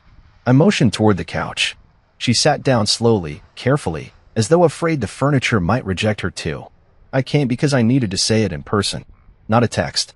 Not some carefully typed apology that makes me sound more put together than I actually am. She looked at me with glassy eyes. You didn't deserve what I said. Not that night. Not ever. I sat in the armchair across from her, my hands clasped tightly. But you did say it, Rain. That's what I keep coming back to. You said it like it was fact. I know. Her voice cracked. And that's the part that eats at me. We sat there in silence for a beat. The rain outside had picked up, tapping more insistently against the windows. I didn't mean it, she said finally. I swear to you, I didn't mean it. But you did, I replied, voice even. That's why it hurts so much. You didn't stutter. You didn't hesitate. You told me exactly where I stood. Second place. She nodded. I was dropping to her hands. You're right. I said it because in that moment, I panicked. I saw Silas storm off and I reverted. It's what I've always done with him. Keep the peace. Say what keeps him from blowing up, even if it costs someone else. I know. Her voice broke completely then, and she buried her face in her hands. I hate that about myself. I watched her crumble in front of me, part of me wanting to go to her, the other part gripping the chair like it would float me away from the wreckage. When she finally looked up, her makeup had smudged beneath her eyes. He's been in my life so long, Miles. Since college. Every breakup I've ever had, he was there, offering advice, planting doubts. I thought he was protecting me, but now I see it wasn't protection. It was control. I stayed quiet. I wanted to give her space to dig her way out, not toss her a ladder just yet. He's done this before, she went on. To other men. To me. My sister warned me. Becca too. But I defended him. Every time. I nodded slowly. And the night of the dinner? She looked ashamed. I was so afraid of losing control of the situation, I tried to manage everyone instead of being honest with anyone, including you. I panicked when I saw you standing your ground. Not because you were wrong, but because I'd never seen someone not bend for him. There it was. The real issue. Not just Silas. Not just her words. But the way I threatened the order of things she'd always known. I leaned forward, elbows on my knees. I don't hate you, Rain. But I can't go back to being the guy who waits in the wings while you figure out where I fit. You're not, she said quickly. You never were. I just didn't see how much space I'd let Silas take up in my head until you walked away. And the silence that followed, it made me listen to the noise I'd gotten too used to. I looked at her. Really looked. And I saw it. Something had cracked open in her. Something that hadn't been there before. Not regret. Not desperation. But truth. I'm not asking to fix everything tonight, she said. I just want to start again. With honesty. Even if it means starting over. I didn't answer right away. I stood, walked to the kitchen, poured 2 glasses of water. When I came back, I handed her one and sat again. I need space, I said. Not to punish you, but because I need to be sure I'm not stepping back into something that's still shaped like someone else. She nodded. I can respect that. We sat in the quiet for a while, just sipping water and listening to the rain. No promises. No kisses. Just the faint hope that maybe, not now, not yet, but maybe, there was still something worth rebuilding. Something on level ground. It had been 3 days since Rain showed up at my door, and I hadn't heard from her since. I didn't expect to. She meant what she said, space. Real space. The kind of silence that can either settle things or expose the cracks too deep to patch. I've been filling the time with work, as usual. Fixing a sagging porch in Oak Ridge, framing out a sunroom in East Hollow, staying out later than usual so I didn't have to sit in my own apartment staring at empty chairs. On a late afternoon, just as I was packing up my tools into the truck, my phone buzzed with a number I didn't recognize. I hesitated. Unknown numbers rarely bring anything good, but something nudged me to answer. Hello, is this Miles Carter? The voice was sharp but familiar, like someone who knew how to command attention without raising her volume. Yes. Speaking. It's Bryn, Rain's sister. That stopped me in my tracks. I'd only met Bryn once, briefly, during one of the early cafe meetings. She'd come in for coffee, offered a polite hello, and left with a look that I couldn't read at the time. Now, that unreadable look suddenly had a voice. I hope it's okay, I got your number from Rain's phone. I didn't ask her, I just needed to talk to you. I leaned against the open tailgate of my truck. All right, go ahead. She sighed on the other end. Not the kind of sigh that signaled fatigue, but the kind you give right before stepping on a live wire. I just wanted to say I saw what happened. Not the whole thing, but enough. And I think you handled it better than anyone else ever has. Handled what? Silas, she said bluntly. That toxic parasite. I blinked. Well, that's not exactly the family-friendly title he goes by. She laughed bitterly. Oh, don't worry, he doesn't like me much. I stopped worshiping him when I was 15. Rain never quite got there. There was a pause, heavy and charged. Why are you telling me this now? I asked. Because you stood up to him. At that dinner. No one's ever done that. Not her ex-husband, not her old boyfriends, not even my parents. Silas always finds a way to twist things until he's the misunderstood hero. But you? You didn't play his game. And I wanted to tell you, I saw that. I swallowed hard, not sure what to say to that. Praise wasn't something I sought, especially not for something that came at the cost of a relationship. He's always been like this, she continued. Possessive. Territorial. But he's smart. He does it under the radar. Plays the caring friend. The devoted protector. But really, he undermines everyone Rain gets close to. Plants little seeds. Makes her question them. Then pulls away just enough to make her feel like he's the only constant. And she doesn't see it? I asked, more to myself than to her. She doesn't want to. That's the difference. Rain believes loyalty is owed if it's old enough. She thinks time equals truth. She confuses longevity with love. I let those words sink in, because they were exactly what I hadn't been able to articulate myself. Rain didn't love Silas, not romantically, but she'd let him root so deeply into her life that she didn't question his weight on her choices. Bryn continued, You know her ex-husband? Silas told him things Rain had confided during hard times. Told him she was confused, that maybe she wasn't ready for the kind of life he wanted. The man filed for separation a month later. Rain never even suspected the connection. My jaw clenched. And she still trusts him after that? She doesn't know. I only found out later from a mutual friend. But when I tried to tell her, she shut down. Said I was being dramatic. Said Silas would never do that. That tracks, I muttered. He's got a way of making you feel like you're the irrational one. Exactly, Bryn said. But the thing is, Miles, she's trying now. I know her. I've never seen her this raw, this honest. The version of her that came home after your fight? That was someone waking up. I looked out across the lot where my truck was parked. The sun was sinking low behind the trees, casting long shadows across the dirt. The world felt quiet, except for Bryn's voice echoing in my ear. She's not perfect, Bryn added, but she's not blind anymore either. And that's because of you. I exhaled slowly. So what are you asking me, Bryn? Nothing, she said. Just don't write her off because of him. She didn't just lose you that night. She lost her safety net. And maybe, for the first time, she's realizing she never needed it to begin with. I didn't respond right away. There was a part of me that wanted to hang on to the anger, to the clarity that came from feeling wronged. But the other part, the part that watched Rain cry in my apartment, the part that remembered how she'd once looked at me like I was more than just a man with a hammer and a guarded heart, that part was listening. Thanks for calling, I said finally. She'll probably be mad when she finds out, Bryn said with a dry laugh. Let her be, I replied. Truth doesn't need permission. After we hung up, I sat in my truck for a long time. Didn't turn on the radio. Didn't check my messages. Just sat there with the weight of everything Bryn had said. And for the first time since that night on the deck, I didn't feel like the outsider anymore. I felt like someone who had seen the rot beneath the frame. And maybe, just maybe, I wasn't the one who needed fixing. The text came in at 8:03 a.m. on a Wednesday. Can we talk? Neutral place. Please. I stared at it for a full minute before responding. Where? She suggested the park, Linden Row, the one with the stone bridge and iron benches no one ever sat on because they were always just a little too cold, a little too damp. It wasn't far from the cafe, but it was quiet, secluded.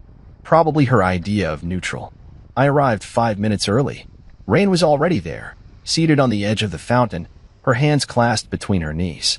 She looked smaller somehow, like something had folded inward. No makeup, no dramatic clothes. Just a navy windbreaker, jeans, and that same tired beauty I'd noticed the first time we met, only this time, it wasn't worn. It was raw. I walked up slowly. She looked up and gave me a tight, uncertain smile. Thanks for coming. I nodded but didn't sit right away. So? She took a breath, then another. I started therapy. That caught me off guard. It's been 2 weeks. I should have told you, but I wanted to be sure I'd actually follow through before I made it a headline. Her voice was steady, almost rehearsed. But her eyes were different. Clearer. Not polished. Not placating. Just honest. That's good, I said, still standing. I'm glad you're doing something for yourself. I didn't go for Silas, she added quickly. I went because I needed to understand why I let him keep pulling the strings. Why I kept defending him even when I knew it was wrong. She motioned for me to sit, and this time I did. The cold from the stone seeped through my jeans almost instantly. We sat side by side, a careful foot of space between us. I read back through his texts, she said, pulling out her phone. I never really paid attention before. But once I did, I saw it. The guilt tripping. The manipulation. How every message circled back to me owing him something: time, loyalty, silence. She scrolled for a second, then held up the screen to show me. I can't believe you're letting someone come between us after all these years. You've changed. Not in a good way. You think he'll stay when things get hard? Newsflash, he won't. I read them, then looked at her. He said that. She nodded, her throat tight. Every time I pulled away even a little, he doubled down. The night of the dinner, he sent one right before you got there. She showed me. Don't let him run the show. Remember who was there when your life fell apart. My stomach turned. Jesus. He knew what he was doing, she whispered. I think he always did. And you didn't see it? I saw pieces of it. But I kept convincing myself it was love. Just the wrong kind. I leaned back, the bench pressing into my shoulders. So why tell me all this now? She turned to face me fully, the wind catching her hair and pushing it across her face. Because I need you to know I'm not defending him anymore. And I'm not here asking for you to come back or forgive me. I'm here because I need to own what I let happen. I let him sabotage what we had. I let him manipulate my decisions. And I hurt you because I was still living by his rules. I looked away for a moment, watching a kid toss breadcrumbs to a flock of pigeons. The sound of traffic buzzed in the distance, low and constant like a bad memory you can't quite forget. So where do you go from here? I asked. I cut him off, she said. Blocked his number. Told him not to come to the cafe. Told Becca and Bryn and everyone in between that I'm done making excuses for him. I raised a brow. And how'd he take that? Her smile was brittle, like a man who's never heard no before. She reached into her bag and pulled out a folder. I've been writing things down. For therapy. Letters I won't send. Memories I'm trying to sort. I wrote one about you. I didn't reach for it. I wasn't ready. Not for you to read, she added. Just to tell you that you mattered. That what we had, what we might still have, it meant something to me, even if I treated it like it didn't. My throat tightened. I rubbed my palms against my jeans, grounding myself. So what now? She shrugged. Now I keep going. I keep showing up to therapy. I keep being honest. Even when it's ugly. Even when I want to deflect or blame or fix someone else instead of fixing myself. And me? I asked carefully. Where do I fit in all of that? She looked at me, steady and sure. Wherever you want to. I'm not here to convince you to forgive me. I'm not offering promises I can't keep. But if you ever want to talk again, really talk. Not as boyfriend and girlfriend, not even as friends, just as two people who care, then I'll be here. No pressure. No expectations. I stared at her for a long moment. The silence wasn't heavy this time. It was spacious. Honest. I'll think about it, I said. That's all I ask. She stood, slung her bag over her shoulder. Thank you for listening. Then she turned and walked away, not looking back. And for the first time since this mess began, I felt something loosen inside me. Not closure, but the start of something better than that. Clarity. It was a Tuesday night when I got the call. I was in my shop, tinkering with a broken cabinet hinge that didn't need fixing but gave my hands something to do. The sawdust in the air had started to settle, and the world was quiet in that way it only gets when no one expects anything from you. Then my phone rang, and her name lit up the screen. Rain. I hesitated for a full 3 rings before answering. Hey, I said, trying to keep my voice even. Her words rushed out like they'd been waiting at the door too long. Miles, he showed up at my place. I straightened. What? Silas. He was drunk. Angry. He just showed up, yelling, banging on the door. I called the cops. My body moved before my brain caught up. I grabbed my keys. Are you okay? I'm shaken. But yes. I didn't let him in. He screamed for 5 minutes straight and then started kicking the mailbox. He's gone now. They took a report, but I'm filing for a restraining order. I stopped moving. That wasn't just a boundary. That was a wall. That was her drawing a line where there'd never been one before. I wanted to tell you myself. Before you heard it from someone else. I'm on my way. Miles. I'm not coming to fix anything, I said, quietly. I'm coming to stand by you. If you want me there. She didn't answer with words. Just a breath.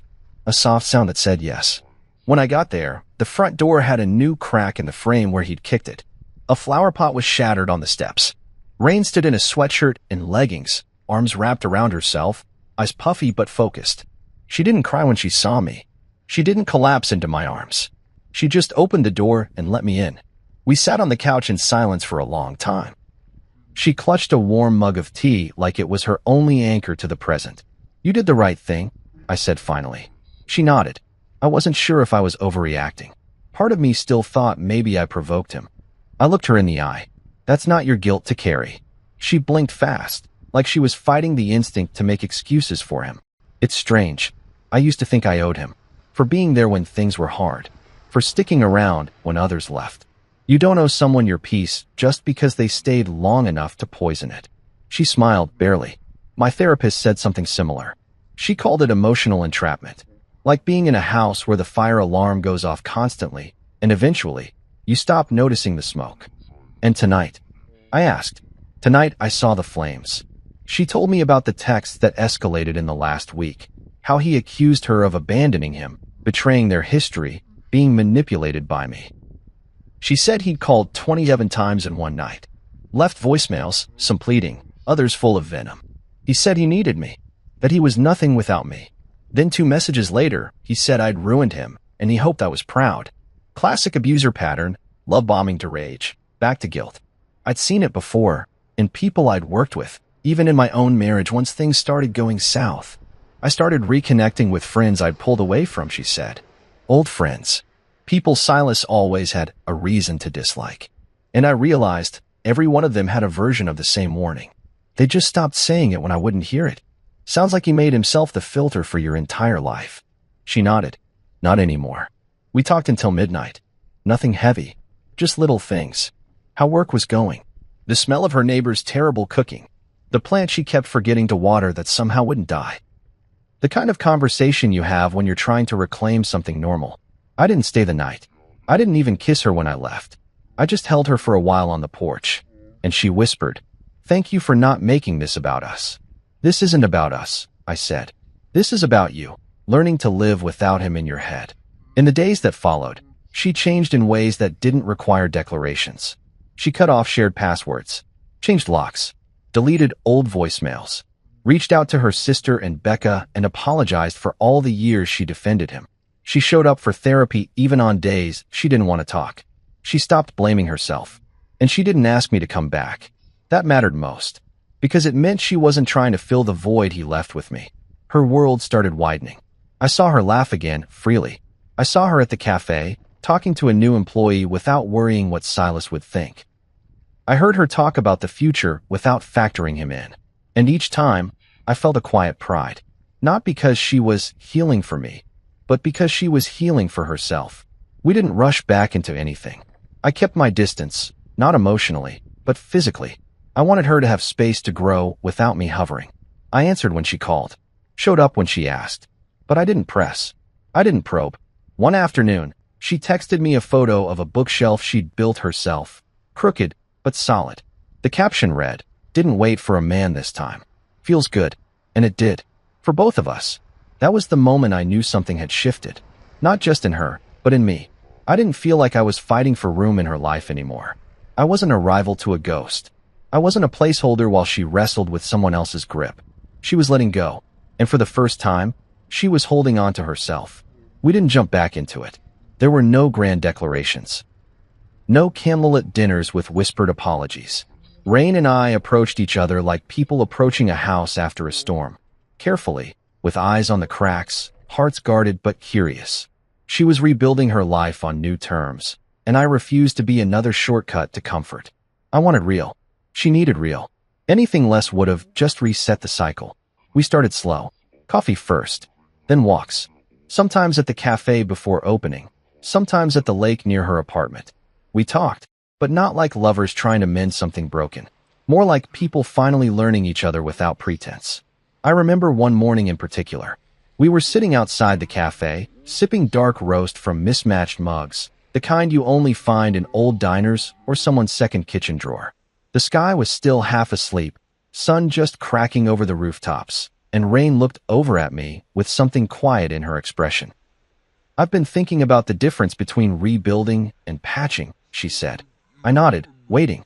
In the past, I was always patching things, holding them together long enough to not deal with what was underneath. But patching doesn't last. It just hides the damage. And people are terrible at hiding damage. You're not the only one, I said. I stayed married for 3 years after I should have left.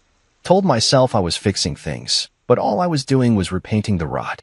She smiled sadly. You and me. A couple of professionals at Emotional Drywall. That morning, she invited me to a therapy session. Not because we were officially back together, but because, in her words, if we're going to try again, I want to know what I'm inviting you into, and I want you to know what you're inviting. It was a small office tucked above a bookstore, with lavender walls and the faint smell of chamomile tea. Her therapist, Dr. Hanley, greeted me with a handshake that was firm but not overbearing, like someone who'd learned to navigate trauma without needing to prove she could fix it. I'm glad you're here, she said. This isn't about blame. It's about clarity. I sat across from Rain, and for the first time, heard her speak about Silas without defense or distortion. He was a foundation I never inspected, she said. I built friendships, decisions, and relationships on top of him. And I didn't realize until recently that I was living in a structure that wasn't stable. Dr. Hanley nodded. It's not uncommon, especially when someone positions themselves as irreplaceable. They make you question your instincts, make you believe your survival depends on their presence. I asked something that had been clawing at the back of my mind. Was there ever a time you believed him more than you believed me? Rain looked down. Yes, but it wasn't about you. It was about how conditioned I was to default to his version of the story. You challenged that, and I didn't know how to hold two conflicting truths. She looked back up. But I'm learning. I believed her.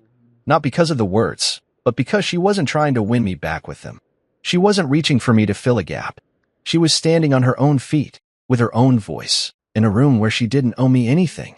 That night, as we walked out into the warm spring air, she reached for my hand, not in desperation, but in invitation. We started dating again, not with fireworks or declarations.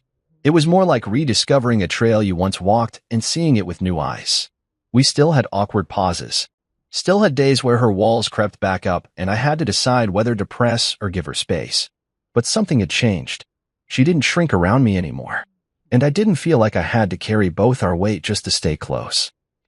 One weekend, she invited me to help her rearrange her apartment. A symbolic fresh start, she called it. We moved the couch, replaced the rug she said Silas had picked out years ago, and hung up new shelves in the hallway. As I drilled into the plaster, she stood beside me, a level in one hand and a small notebook in the other. What's that? I asked. My reminders, she said. Things I've learned. Stuff I need to unlearn. She handed it to me. The first page read. 1. History is not currency. 2. Loyalty without boundaries is a trap. 3. Love doesn't have to hurt to be real. I handed it back carefully. That's one hell of a blueprint. I figured you'd appreciate the structure, she said with a smirk. Even Becca, her friend from the cafe, pulled me aside one day to say, she's lighter. It's not just you. She's freer. And it's the first time I've ever seen her actually choose someone without Silas hovering like a ghost in the corner. There was one night, late, when we sat on the balcony outside her bedroom. Just the two of us and the hum of the city beyond. I want to earn this, Rain said. Not assume it. I want to be worthy of the second chance you didn't know me. You don't have to earn me, I said. Just don't disappear into someone else again. That's all I ask. She rested her head on my shoulder, and for the first time in a long time, I didn't feel like I was competing with a memory. She was here, with me, on level ground. The silence was different now. It wasn't the suffocating kind, the kind that used to stretch between Rain and me like a wire, taut and ready to snap. This silence was earned, comfortable. It followed laughter instead of replacing it. On most nights, we sat in it with cups of tea or shared playlists, each of us reading or scrolling or just breathing beside the other. No tension, no second-guessing. The kind of quiet that comes after a storm, when the roof holds and the windows don't rattle anymore. It had been 3 months since the restraining order against Silas was filed. 2 since it expired. I won't lie, part of me waited for the other shoe to drop. A drive-by, a text, a casual run-in at the cafe, or one of the local bookstores he used to haunt. But nothing. Not a sighting. Not a whisper. Instead, the echo of him lingered in smaller ways. Mutual acquaintances with too much curiosity. Questions masked as concern. Haven't seen Silas around lately. Everything okay with you two? Or worse, it's just weird not seeing him here. You two were like a package deal. Rain had stopped flinching when those comments came. She didn't get defensive or apologetic. She'd just nod and say, that chapter's closed. Simple, clean, not cruel, but final. And when some people chose not to believe her, when they muttered things or distanced themselves, she let them. No begging, no proving, no mourning the ones who walked away. I didn't lose friends, she told me one night while organizing boxes in her storage closet. I lost people who were loyal to dysfunction. There's a difference. She was right. The more she grew into herself, the more I saw how much she'd been carrying. Not just the weight of Silas's influence, but the guilt of allowing it for so long. One night, while we were eating takeout from a Thai place down the block, she put her fork down mid-bite and said, I used to think love was loud, that it had to come with drama or fire or some kind of grand gesture to count. But I was wrong. It's this. It's noodles and your knee brushing mine and me not needing to check my phone to feel secure. I smiled. So, I shouldn't cancel the skywriting I booked. She laughed, really laughed, the kind that came from her belly now, not from a place trying to impress or distract. That sound had become one of my favorite things in the world. We didn't talk about Silas much anymore. Not out of avoidance, but because his absence had finally stopped being the most interesting thing in the room. Rain had filled that space with other things, her new hobbies, like painting watercolors she refused to show anyone, and hosting open mic poetry nights at the cafe. She started mentoring a younger woman who wanted to manage her own place one day, and she even brought her to one of our dinners at my place. The kind of dinner where we didn't worry about who was watching. Becca noticed the shift too. She pulled me aside after one of those open mic nights. She's grounded, she said. For the first time in years, she's choosing herself. Not history, not guilt, just what makes her feel alive. I nodded. She's earning her quiet. And you? Becca asked. You trust it now? I looked over at Rain, laughing with someone near the espresso machine, her eyes bright, her hands animated. Yeah, I said. For the first time, I do. Then came the night that sealed it. We were walking back from the market, bags of fresh basil, pasta, and a bottle of wine for a dinner we hadn't planned beyond something cozy. It was dusk, that golden hour where even the cracked sidewalks looked cinematic. Rain paused on the steps outside her building and looked at me with an expression I hadn't seen before. Not nervous, not unsure, just clear. I don't want anyone else deciding how I love, she said. I blinked. What do you mean? She set the bags down and faced me fully. For so long, I let Silas define what was acceptable, what was loyal. I even let other people's opinions shape my relationships. I didn't realize how many choices I made out of fear. Fear of disappointing someone, of losing approval, of being alone. She reached out and touched my chest, right over the place my heart had learned to brace itself. But not this, she said. Not us. I choose you, Miles. Without noise. Without shadow. Just you. It wasn't the words that got me. It was the silence after. The way she didn't rush to explain or qualify or soften the truth. I stepped closer. You sure? She nodded. I'm done auditioning for people who only love me when I'm convenient. I wrapped my arms around her, and for once, I didn't feel like I was holding something fragile. I felt like I was holding someone steady. Someone who'd stopped leaning on old scaffolding and started standing on her own. Later that night, as we ate on her balcony, legs tangled beneath the blanket, she reached for my hand and said, This is the kind of quiet I want for the rest of my life. And I knew then, this wasn't a rebound. It wasn't healing masquerading as romance. It was two people choosing each other not because they had to, but because they finally could. No more ghosts. No more noise. Just us. Choosing each other in the quiet. 6 months later, I no longer felt like I was waiting to be replaced. Rain and I had moved in together just after her lease expired, quietly, carefully, like people who had learned the value of slow steps. No grand announcement. No social media post with matching keys. Just a quiet Sunday morning with cardboard boxes, shared coffee, and the kind of laughter that comes when two people have survived something that once threatened to swallow them whole. She moved into my house, but we made it ours. We repainted the kitchen a pale green she'd picked out herself, and I didn't argue, even when I thought it looked like mint ice cream. We built a new bookshelf together, properly this time, level and straight, and she joked that it was symbolic of our growth. I told her she was reading too much into things. Then I kissed her. We argued sometimes, of course. No couple is immune. But now, there were no slammed doors. No withheld apologies. If we fought, we circled back. Talked. Listened. Grew. I didn't fear her silence anymore. and she no longer feared my disappointment. One evening, while folding laundry on our bed, she said, "You know what the difference is now?" I looked up. "What?" "I don't brace myself when I hear your truck pull into the driveway. I don't rehearse lines in my head or wonder if I've done something wrong." I sat down beside her, a t-shirt still in my hands. "And I don't feel like I'm tiptoeing around someone's unspoken rules. I'm not afraid of becoming invisible." She leaned her head on my shoulder. "We're not trying to survive each other anymore. We're trying to build something." That's what it had become, a partnership. Balanced, honest. She didn't fold into me, and I didn't try to carry her. We walked side by side. When I struggled with a difficult project or worried about my daughter Jess's silence during her teenage moods, Rain listened, really listened. Not to solve, not to fix, but to understand. And when she had bad days, when the residue of old fears flared up, when the anxiety whispered that she still wasn't enough, I didn't minimize it. I didn't compare. I simply stayed, reminded her with actions that she was safe, that I wasn't going anywhere just because the air got heavy. Silas was truly gone now, not just out of her phone, but out of her system. A few weeks after she moved in, he tried again, an email this time.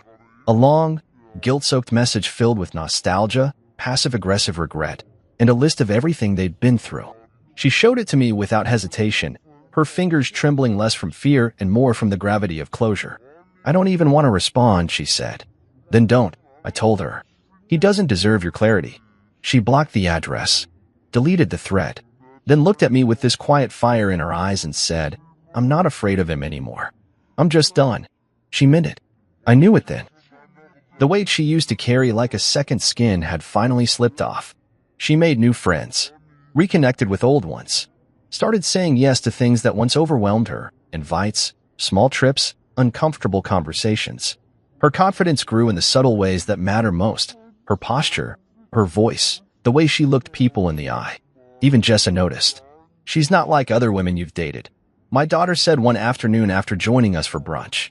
"No," I said, smiling. "She's not. She sees you." I nodded. "She does." Rain had become part of Jess's rhythm, too.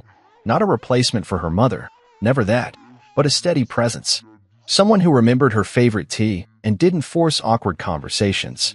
Someone who asked how school was and actually remembered the answer. Sometimes, I'd wake up in the middle of the night, feel Rain's hand resting lightly on my chest, and just stare at the ceiling, amazed at how quiet the room felt.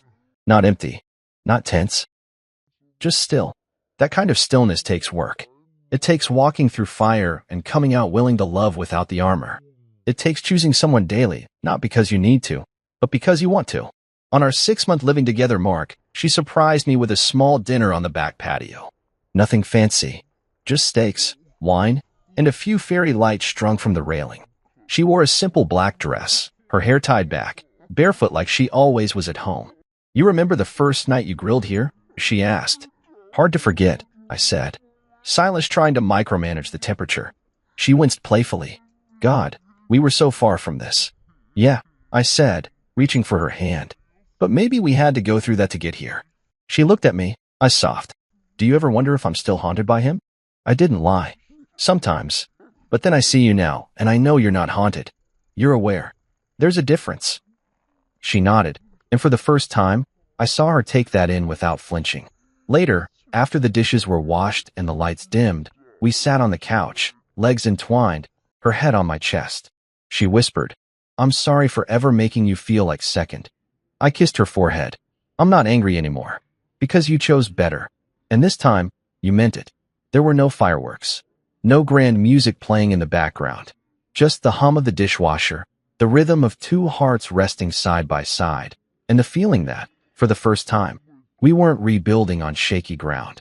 We were standing on something solid. Together. Equal.